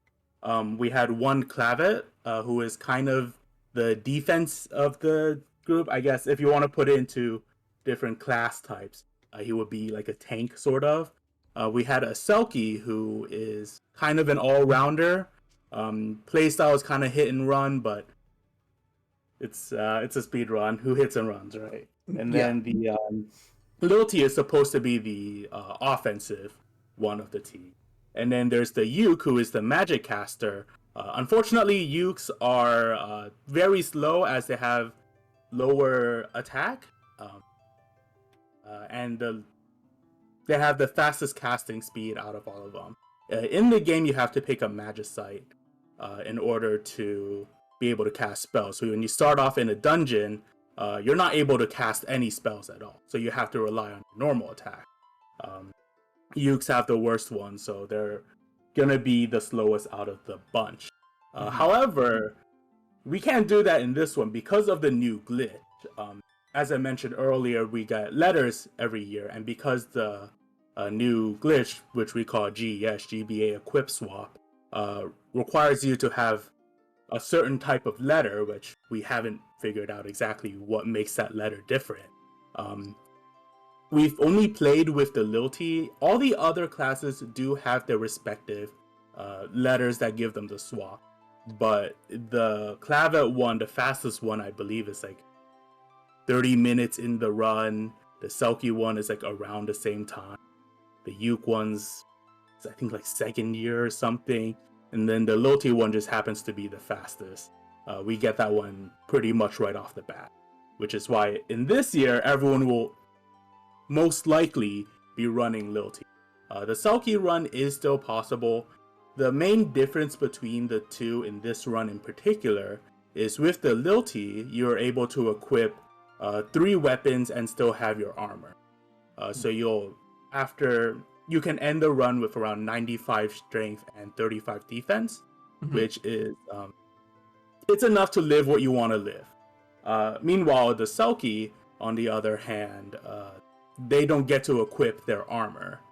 So you're running around literally as the glass cannon, where you get shot by anything and you will die. They do have a very good defense that gives them invincibility, but it's not quite up to the point that the Lilty has. Okay, and like, what is the chance that the glass cannon gets hit, like, so badly that they, for example, die? The run is pretty tame from the beginning, but once you hit the end of the game, once you go to Mount Valenge, which is the last dungeon, a lot of everything will just straight up one-shot you. There's one enemy that we all are pretty scared of. He's just like a armored dude, and that one will pretty much one-shot you. The bosses will all one-shot you, which you can live with the Lilty with, I think, half health left. At the end of the 3rd phase of the first boss, because it's a kind of old GameCube game, it's a little crusty. There's just random lasers flying around that can hit you for no reason. It doesn't even look like it'll hit you, but it will hit you. The final boss has a move where he will slam down one of his fists. Classic Final Fantasy fashion, the final boss is huge, so he's got 2 fists, he just slams one of them down. It hits you sometimes, it doesn't hit you sometimes. Who knows? It's fun. It's great. Luckily, because we have so much strength now, we can kind of mitigate it, just because the run will go by so much faster. Alright, that does sound like a slight nightmare, but I hope that you guys do indeed have it under control. It definitely isn't as bad as it sounds, solely because we have so much strength, and it's not like unpredictable, rather. You can kind of manipulate the movements, and you have visual cues to know what's going on. So it's not terrible, but it is a little silly. Okay, brilliant. There was one last thing I actually wanted to ask you about that I learned about this game. It has random encounters with cutscenes. Yes. Right? How much time can you expect to gain or lose from these cutscenes? So there's an overworld in the map, and every time you move without going to a certain destination, you have a chance to get an encounter. I think it's around 15%. That's what we kind of estimated at. There's no actual number for it. but every encounter you get is a 100% time. There's no encounter that will help you. They're all just there to make you cry. The longest one is about 1 minute long. There's 2, maybe 3 of those encounters. One of them is pretty common, the other one not as common. Frankly, I expect all of us to get it this year, knowing our luck. The commentators will point it out. And then there's other ones that are shorter, around like 30 seconds. Some are a little shorter than that, like 15. But every single encounter you get is a time loss. So about an average, each run will have around 6 or 7. Really good runs will have 1 or 2. The current world record has 0 encounters. So that's why this game is kinda dead. Don't tell him I said that. It's very tough right now to get a world record just because of these random encounters that will happen. But each one is a time loss, and unfortunately, it's just something we have to deal with in the run. There's no manipulation for it, no. If there is, we haven't figured it out yet, and I'm hoping there is. Oh, sorry, I'm just a little taken aback. That is a wonderful answer, and also sounds like an absolute nightmare to run. And I commend you all for being able to. FFCC is a very lore driven game that you really don't get to see a lot of in the speedrun. So it is a very great game to play casually. After every single encounter, you'll get to read about it in your little diary. The one part of the final boss is actually a quiz based on your encounters and everything that's gone on. So it's something you still have to pay attention to pretty much. Obviously, because we've played the game a whole bunch, we kind of know the answers to all of them. But casually speaking, if you don't pay attention to these encounters, then it just gets harder for you. So it's a very interesting lore-driven game, and I think the encounters, as bad as they are for the speedrun, I'm glad they're in there for the game. I've actually heard about that mechanic, the being asked questions at the end. I had no idea it was Final Fantasy Crystal Chronicles. There's actually a fun, I don't want to say Easter egg, but the final boss is able to eat the memories that you've made. They kind of manifest into a form, and he's able to eat them. If you game over while he eats all of your memories, the final boss or someone in the cutscene will tell you, you're not strong enough, and then they'll put you back before the dungeon. So fun fact. Oh, wonderful. That sounds wonderful, honestly. That sounds wonderful. It's very hard to happen because, well, if you lose that much in the final boss, I think you'd reset the game before you see that. But yeah. That's just absolutely joyous. Okay, well, thank you so much for your time, Killer Orcus. It was an absolute joy speaking about Crystal Chronicles to you. Inevitable question I've got to ask you, though. You've got 5 seconds. What is your favorite Final Fantasy? Well, I love gacha games, so it will have to be Final Fantasy Brave Exvius. Final Fantasy Brave Exvius. We have had some really left field answers today. Final Fantasy Brave Exvius. Is that game still going? Wait. Okay, it is still going. Alright, never mind. There was one of them that was closed down. I thought it was that one, but apparently not. Alright. Final Fantasy Brave Exvius. I'll be surprised if that ends up getting any more votes, but hey, representation of gacha games and mobile. It's probably a good thing. Moving on. Final Fantasy VI. We have for Team Mog, Dine Nutari, Mr. FF6 himself. I'm Nightshade on Choco, which means on Team Tomry we have Bidude Games. And joining me, I believe we have Mr. FF6, Mr. Dine himself. I'm rioting. You're no Team Tomberry. How goes it, Chris? Well, I'm sorry we couldn't put you on Team Tombury, but I am doing very well. How are you, despite the knowledge that you are now on Mog? I'm working through it, but I'm gonna hold in. I have high hopes. Okay. I believe on your ability to hold in. So, Final Fantasy VI. You're running glitchless, obviously. What are some of the glitches that aren't allowed in glitchless? Because there are some that are like included and some that are excluded.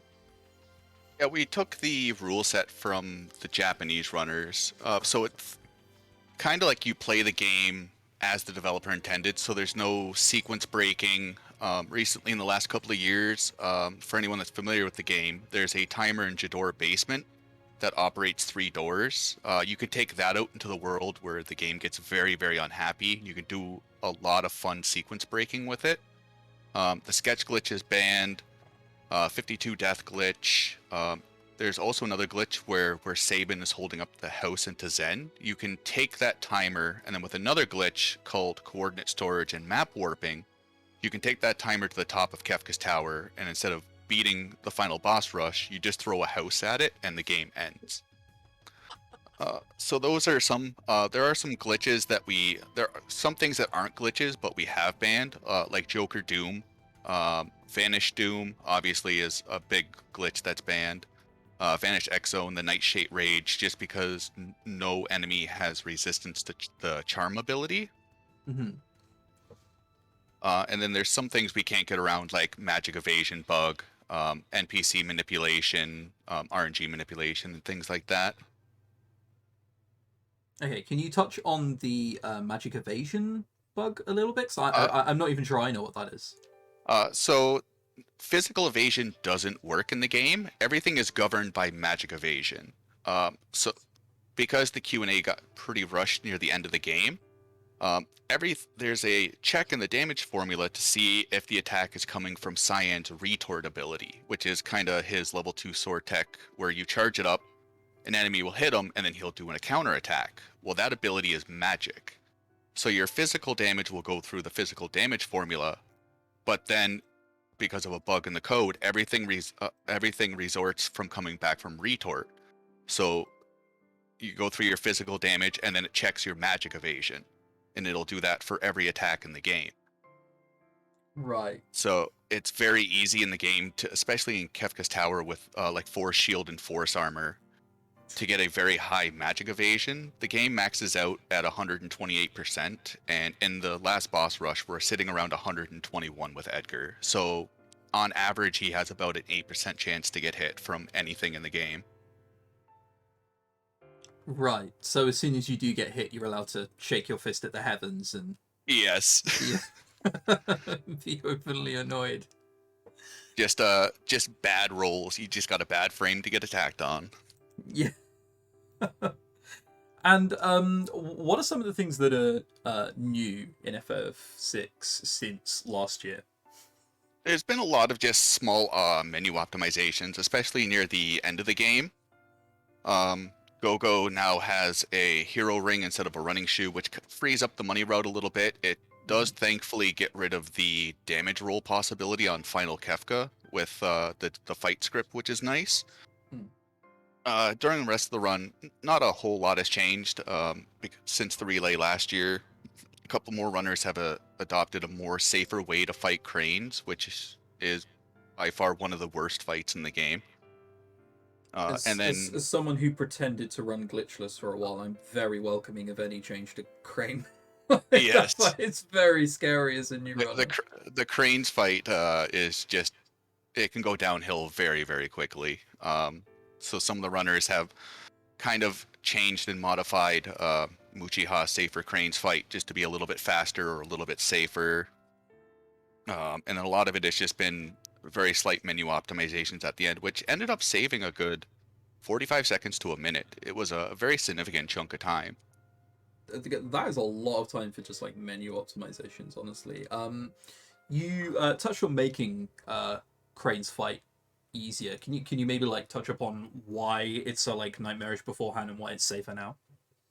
It's safer now. In the normal cranes fight, you would kill the left side very quickly because it just has a lower amount of hit points. And on turn 3, if the right crane is alive, it will cast Bolt 2 on your party. And because we're a level 11, maybe level 12, if you've taken any form of damage, you're pretty much just insta-wiped if he decides to do a full party cast.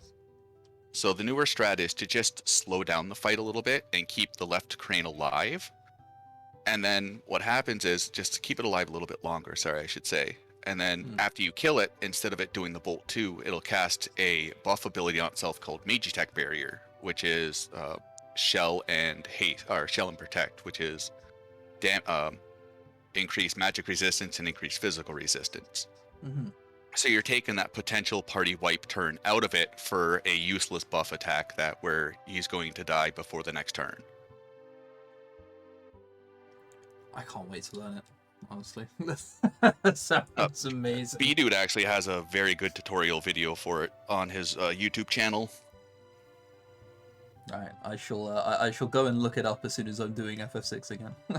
Mark my words. You also mentioned this earlier a little bit about manipulation in the run. I know there's a step count. How important is the manipulation and a step count to this run? The step route really matters in just very, very small situations. We do a reset in the Returner's hideout before going on the Let River with Bannon. Keeping the step route from that reset till you get Gao is really the big chunk of it, because it gives you very, very easy Velt encounters. Because a lot of the times the double Soldier and double Templar from the Imperial base is a very, very common spawn in that area. And Gao can't show up on that. So you can just find yourself getting very, very large enemy packs, and the more enemies are in the battle, the higher of a chance for a pincer or a back attack or a side attack, which Gao has a 0% chance to show up on. And then after Velt, you can completely drop it.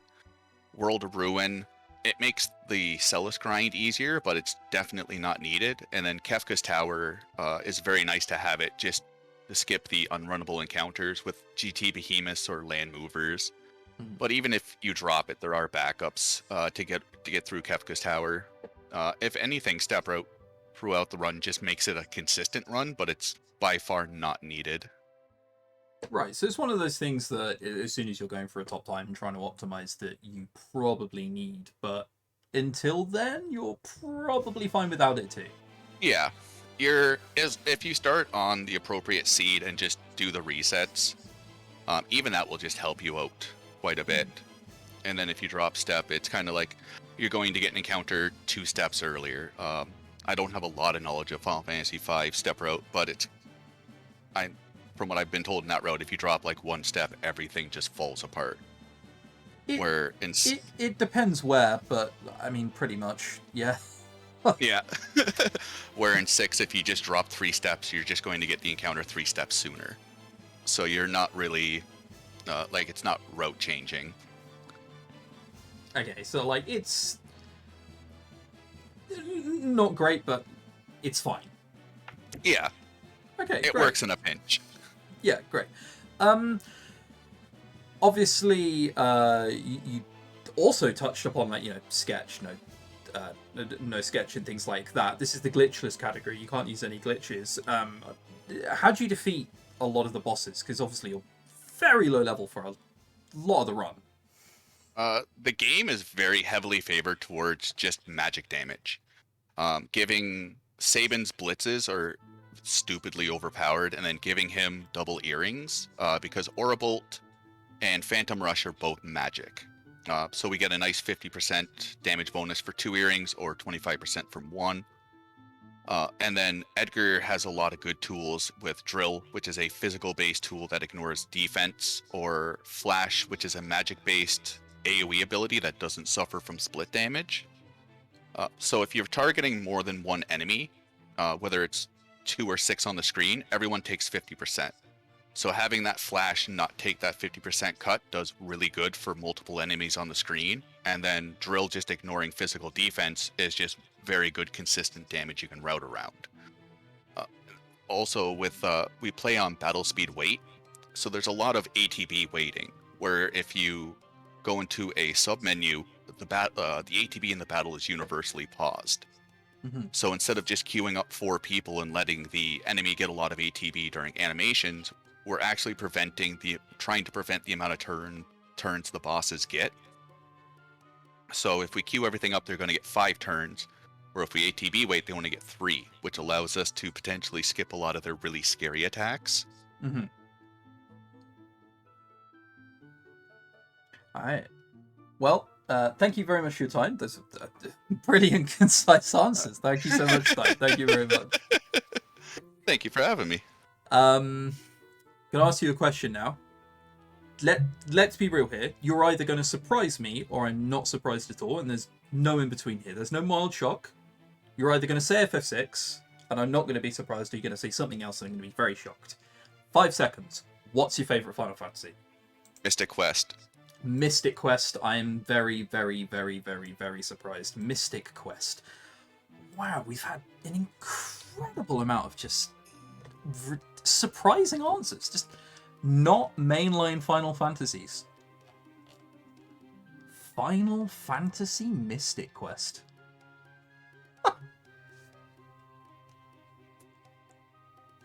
What a hero. Alright, we have 2 games left. That has sprung up on us rather quickly, has it not? This has been a very quick 3 hours. I hope all of you in chat have enjoyed it so far. Alright. Final Fantasy III Pixel Remaster for Team Mog. We have Paul Scythe. For Team Choco, we have 6G8. And for Team Tonbury, Mr. Zero Scar _ I, or we all call him Zero. And he is joined me now. Yes, you have joined me. I have joined you, yes. He has joined me. And I very much appreciate this, because where he is right now, it is 1 AM, I think. Is it not? Almost, yeah. Okay. Well, thank you for joining me, however late it may be. How are you? Sleepy, I assume? Yeah, I did not sleep well, so yeah, I'm a bit sleepy, although I don't usually go to bed at this hour, or near. It's not my bedtime. Okay. Alright, well, that makes me feel ever so slightly better then. First question. When I tune into Final Fantasy III Pixel Remaster runs, this has happened with you, this has happened when I've come into Paul Scythe, this has happened when I've come to 68. I often see a dead party and a Dragoon jumping. And just auto battle running and a Dragoon competing in the high jump. What's happening there? Yeah, so we're using Dragoon's jump to deal damage, and it's a 2-turn attack, so when you level up your jobs in FF3, you gain, like, I don't know, job points for each action you do. And because jump is a 2-turn move, it counts as 2 actions. So you basically need to do like 5 jumps to get a job level, and it's very easy to get job levels for Dragoon with jumping. So you need to only do like 3 jumps or 2 jumps and an attack to gain a job level. So we use that to level up the Dragoon's job level so that the Dragoon can deal enough damage at the final boss to out-heal whatever damage she does. Okay, so you gain stats with every job level, and that's why it's happening. Yeah, and it's not like stats specifically. It's more like there's a damage boost every so many job levels that you gain for the special skills of that. Like the job level goes into the damage calculation in some way that I'm not 100% sure how it works, but call it a percentage increase. More job levels you have, more damage you're gonna deal. So that's basically it. Okay, more job levels, the bigger the biceps come. I get leg muscles, I guess. In this case. Yeah, we're using the Bloodlance, which makes us recover.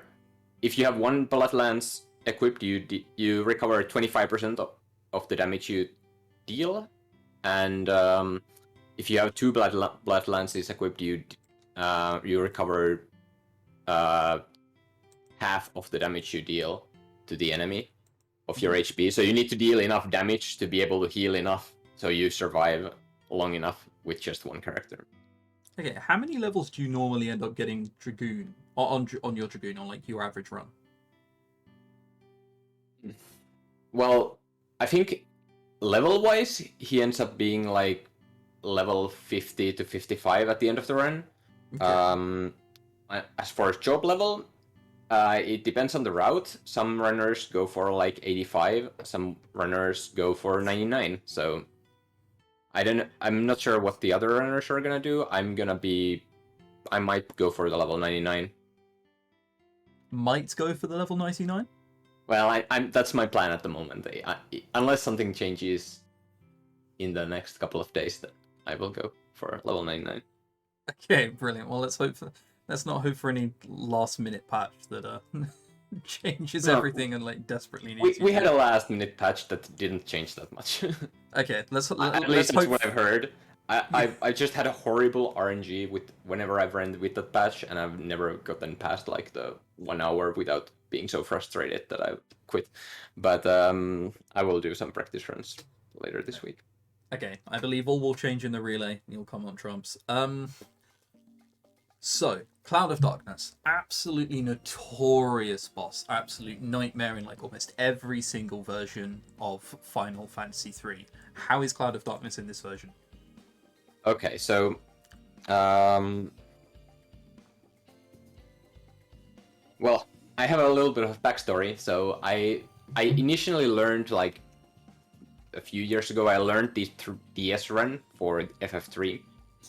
I never finished the run because of Cloud of Darkness. Like I got to Cloud of Darkness a few times, and every time she just killed me. And like the closest save point was like an hour before that, so I was not gonna do that again.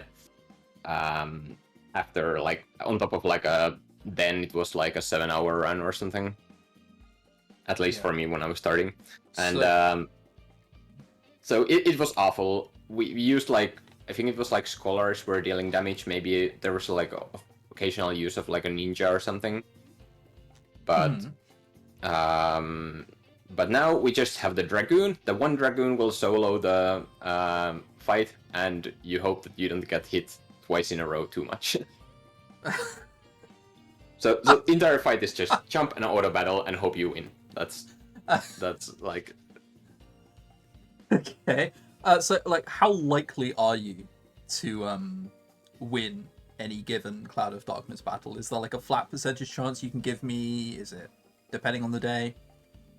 It's probably very much dependent on the day. I'd like to say I would probably give you better odds than some other runners. I might have been pretty lucky with the Cloud of Darkness, but I would say I beat him or beat her more often than she beats me. Okay, Like, that sounds considerably better than other versions. I mean, you Yeah. say you ran DS. I ran 3D PC of FF3, and I finished 2 runs and pretty much stopped because of Cloud of Darkness. Now, the DS version is the hard version of 3D, because on DS was the hard version, then on PC you got a normal. It was already obscenely difficult on normal. I dread to think just how difficult it would be on the DS hard mode. Yeah, DS. It was an experience to try to run it back in the day. Then there was some new things introduced to that run, but like step counting and stuff like that. But that was about when I stopped, so I don't know too much about it. Yeah, that's probably a good thing in retrospect. Are there any other bosses other than Cloud of Darkness that can be a problem in FF3? Like Garuda tends to be a problem in the 3D version. Yeah, surprisingly, Garuda is not that big of a deal in the Pixel remaster version. I mean, don't get me wrong, he can still kill you if he wants to. Lightning, like if he high rolls lightning on all characters, you just wipe instantly. But yeah, it's rare-ish to die to Garuda, I would say. Garuda is like, instead of 1 Dragoon jumping, we have 4 Dragoons jumping, so it's or 3 or 4 depending on route. But yeah. And are there like any other difficult ones besides just like Garuda? Pretty much everything before Garuda. Kraken and Goldor are probably the two worst ones.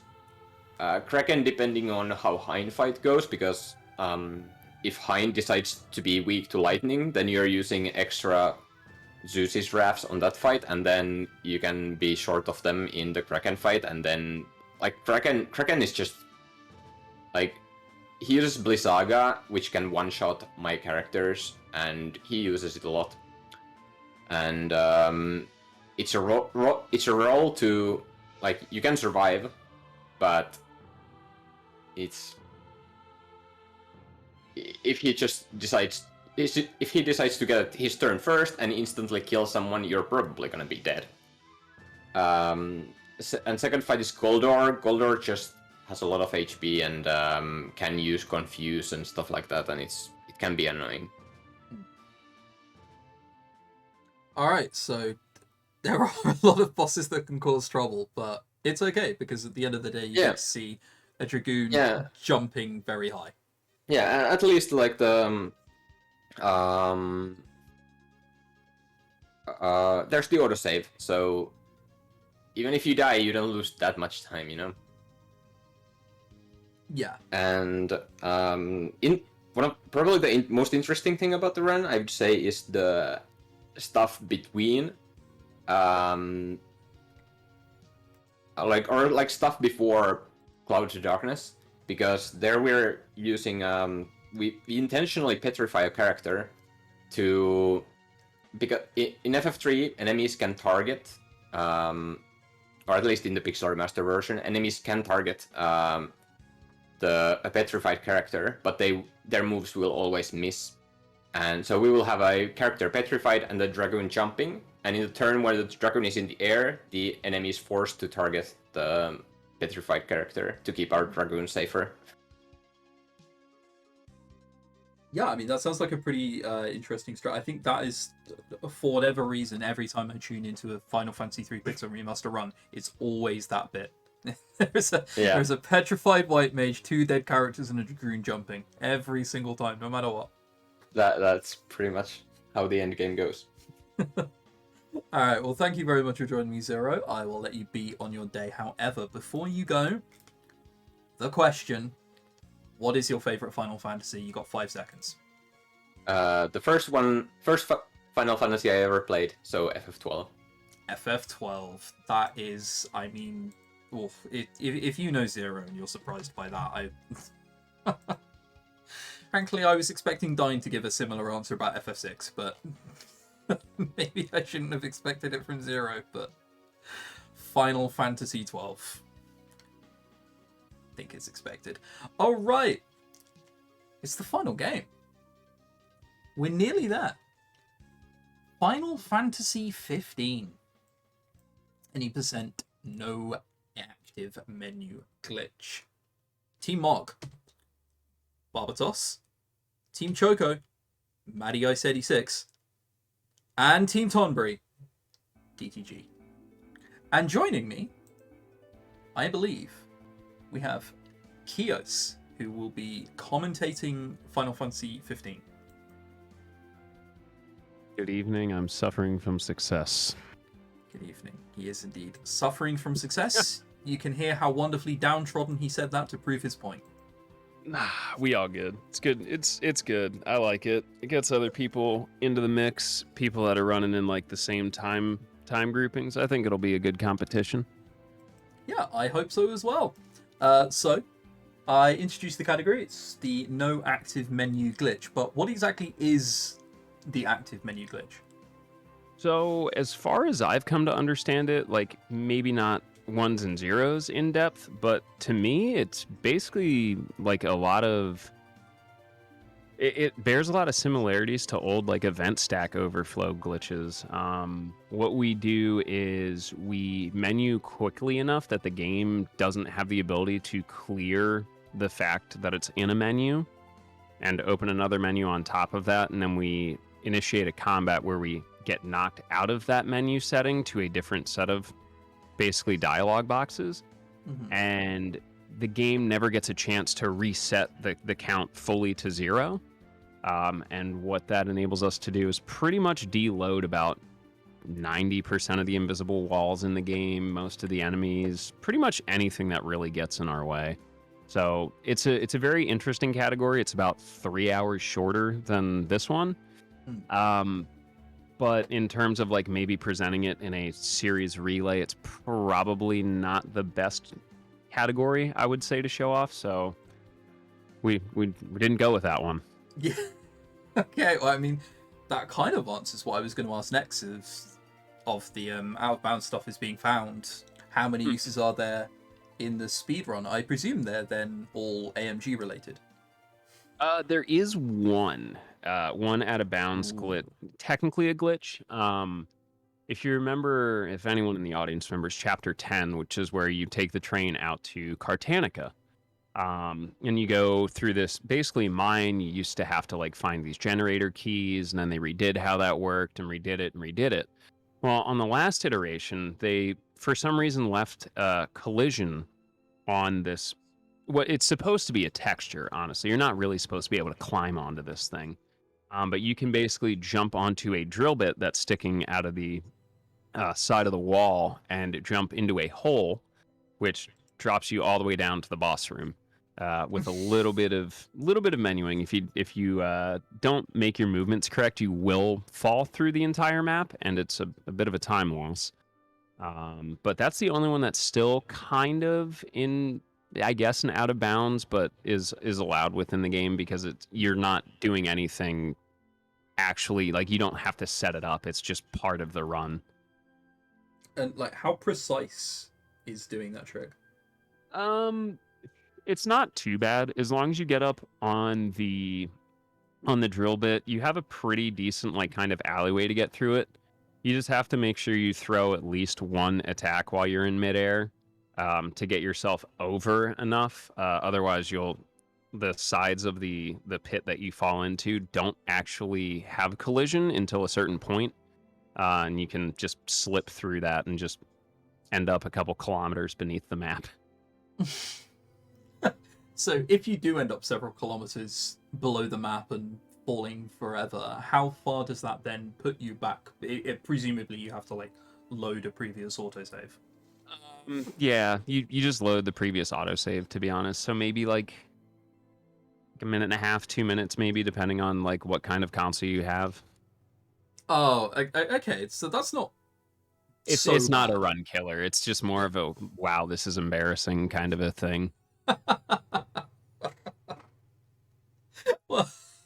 Well, that's how you just put it. I hope everybody gets it in the relay. Oh, it'll be fine. Don't worry. I have faith. All right, I will stick by your faith. With the Royal Edition, they added also switching party members, so you can play as the other members. How much is that used in the speedrun? Final boss rush is the big one for that. It allows us to get ahead of the game forcing us to use it. And there's a final boss rush where you basically are designed to finish the fight with each one of the party members that is not Noctis. The first one, we use Gladio because it skips a bunch of dialogue and it actually skips part of the enemy's moveset. The final boss in the gauntlet is incredibly weak to fire, and Ignis does elemental damage.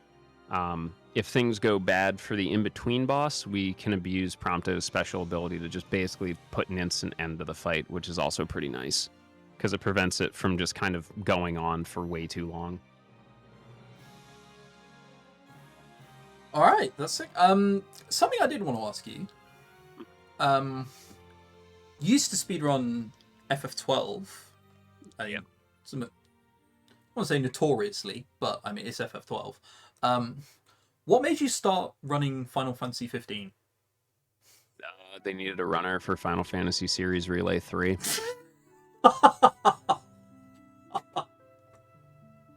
Legitimately, that's it. And I was like, this is kind of fun. And like, my time's kind of garbage still. Let me see what happens. And I got good at it. And then I was like, you know what would be a great career and life decision? I should speedrun Nier Automata every day for a year and a half. So after committing that cardinal life sin, I came back and was like, you know what? I've been around this long enough. Let's, put an end to it, see how far I can take it. All right, wonderful. I wish I was joking. I really do. Oh, I don't no, have I anything know. better than that. No, I know you well enough to know that's absolutely not a joke. Well, thank you very much for your time, Kios. Obviously, last time I get to ask this, 5 seconds. What's your favorite Final Fantasy? It's actually probably 12. 12. There, you heard it first. Final Fantasy 12. All right. Well, that is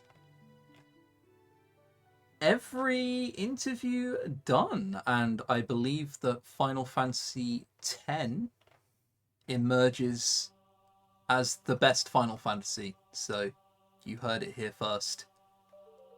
With votes for Brave Exvius, the Final Fantasy card trading card game, and Final Fantasy Mystic Quest. That, well, I'm just glad we finally got it sorted and we no longer actually have to talk about it anymore. It's definitively Final Fantasy X, and that's it. So, this is the very end. This is the teams in their fullness. We'll be posting docs. I believe Cereth has now come back in. Yeah. Well, there was one important question I had to ask. Chris. Hello. What is your favorite Final Fantasy? 5 seconds. Oh no, I'm going to say Final Fantasy VI and then get taken out of the channel. It's a disaster. How are we going to end this? That's okay. I'm not going to remove it. We can't remove it just yet. Oh, okay, phew. All right. But yeah, thanks for watching, everyone. I hope you've enjoyed. It's been quite a long pre-show. Just quickly go through the teams. On Team Mog, it's Shiogami Lina Luna, Kampa, Zik, Kalaorcas, Del, Avitos, Palvisage, Captain of the Dogs, Podcap, Crimson Inferno, Porsife, Dine, Bataka, Kaya, Dynamite Dan, Pete Swanson, and Colin. I really regret starting this now. Yep, don't worry, I'll take it over for you. On Team Choco, we have Karaoke Desert, Koinu93, Kaguya Nikki, Very Sydney, Talbrick, formerly Riles G, Matty Ice 86, Reltzer, Paso Riku 13, Awesome Waves, Brainbug 6Gha. I'm Nightshade, Exodin 0 NT, and Wisteria. And RJ. And RJ, yep, sorry, on my stream it's cut off, so I actually couldn't see it. It's fine, I can do the last team announcement reading through OBS. This is going to go great. And Team Tonbury finally have Groggy Dog, WoDB, Grey Fox, Rupan, Rantu, Foxy, Jira, DTG, JT24418, Thunderclawed, Soph, Habkine Nama, Zero Scar, B-Dude, Mr. Zwanzig, Aussie, City Hall, The Broodals, and Mutski. Amazing. And ending the relay on Final Fantasy VII for Final Fantasy Relay 7, which is pretty cool. Isn't it nice how things come together like that? So yeah, thanks to everyone that came on to talk about the games. That was really awesome. I hope you guys enjoyed it. I certainly learned some things about the games, and it was really good fun. Yeah, absolutely. I believe it is our time to bid you all adieu. Yes. Thanks a lot, Chris. Round of applause. Woo. Yeah. Don't get too excited. I might think you mean it. That was amazing. Yeah, thank you so much. That was great. Don't forget to tune in on Friday, 8 p.m. UK time, 9 p.m. in most of Europe, 3 p.m. Eastern, and hopefully Americans can just figure out the rest from the Eastern. I think it's like 1 p.m. PST. I don't know. Figure it out. You guys aren't that far off Eastern. You know what time it is. It's all right. Yeah, just I'd like to reiterate, thank you to everyone who came on. Genuine delight speaking to everyone. A ton of fun. And I believe we're done. Yeah, thank you so much. See you on Friday. See you on Friday.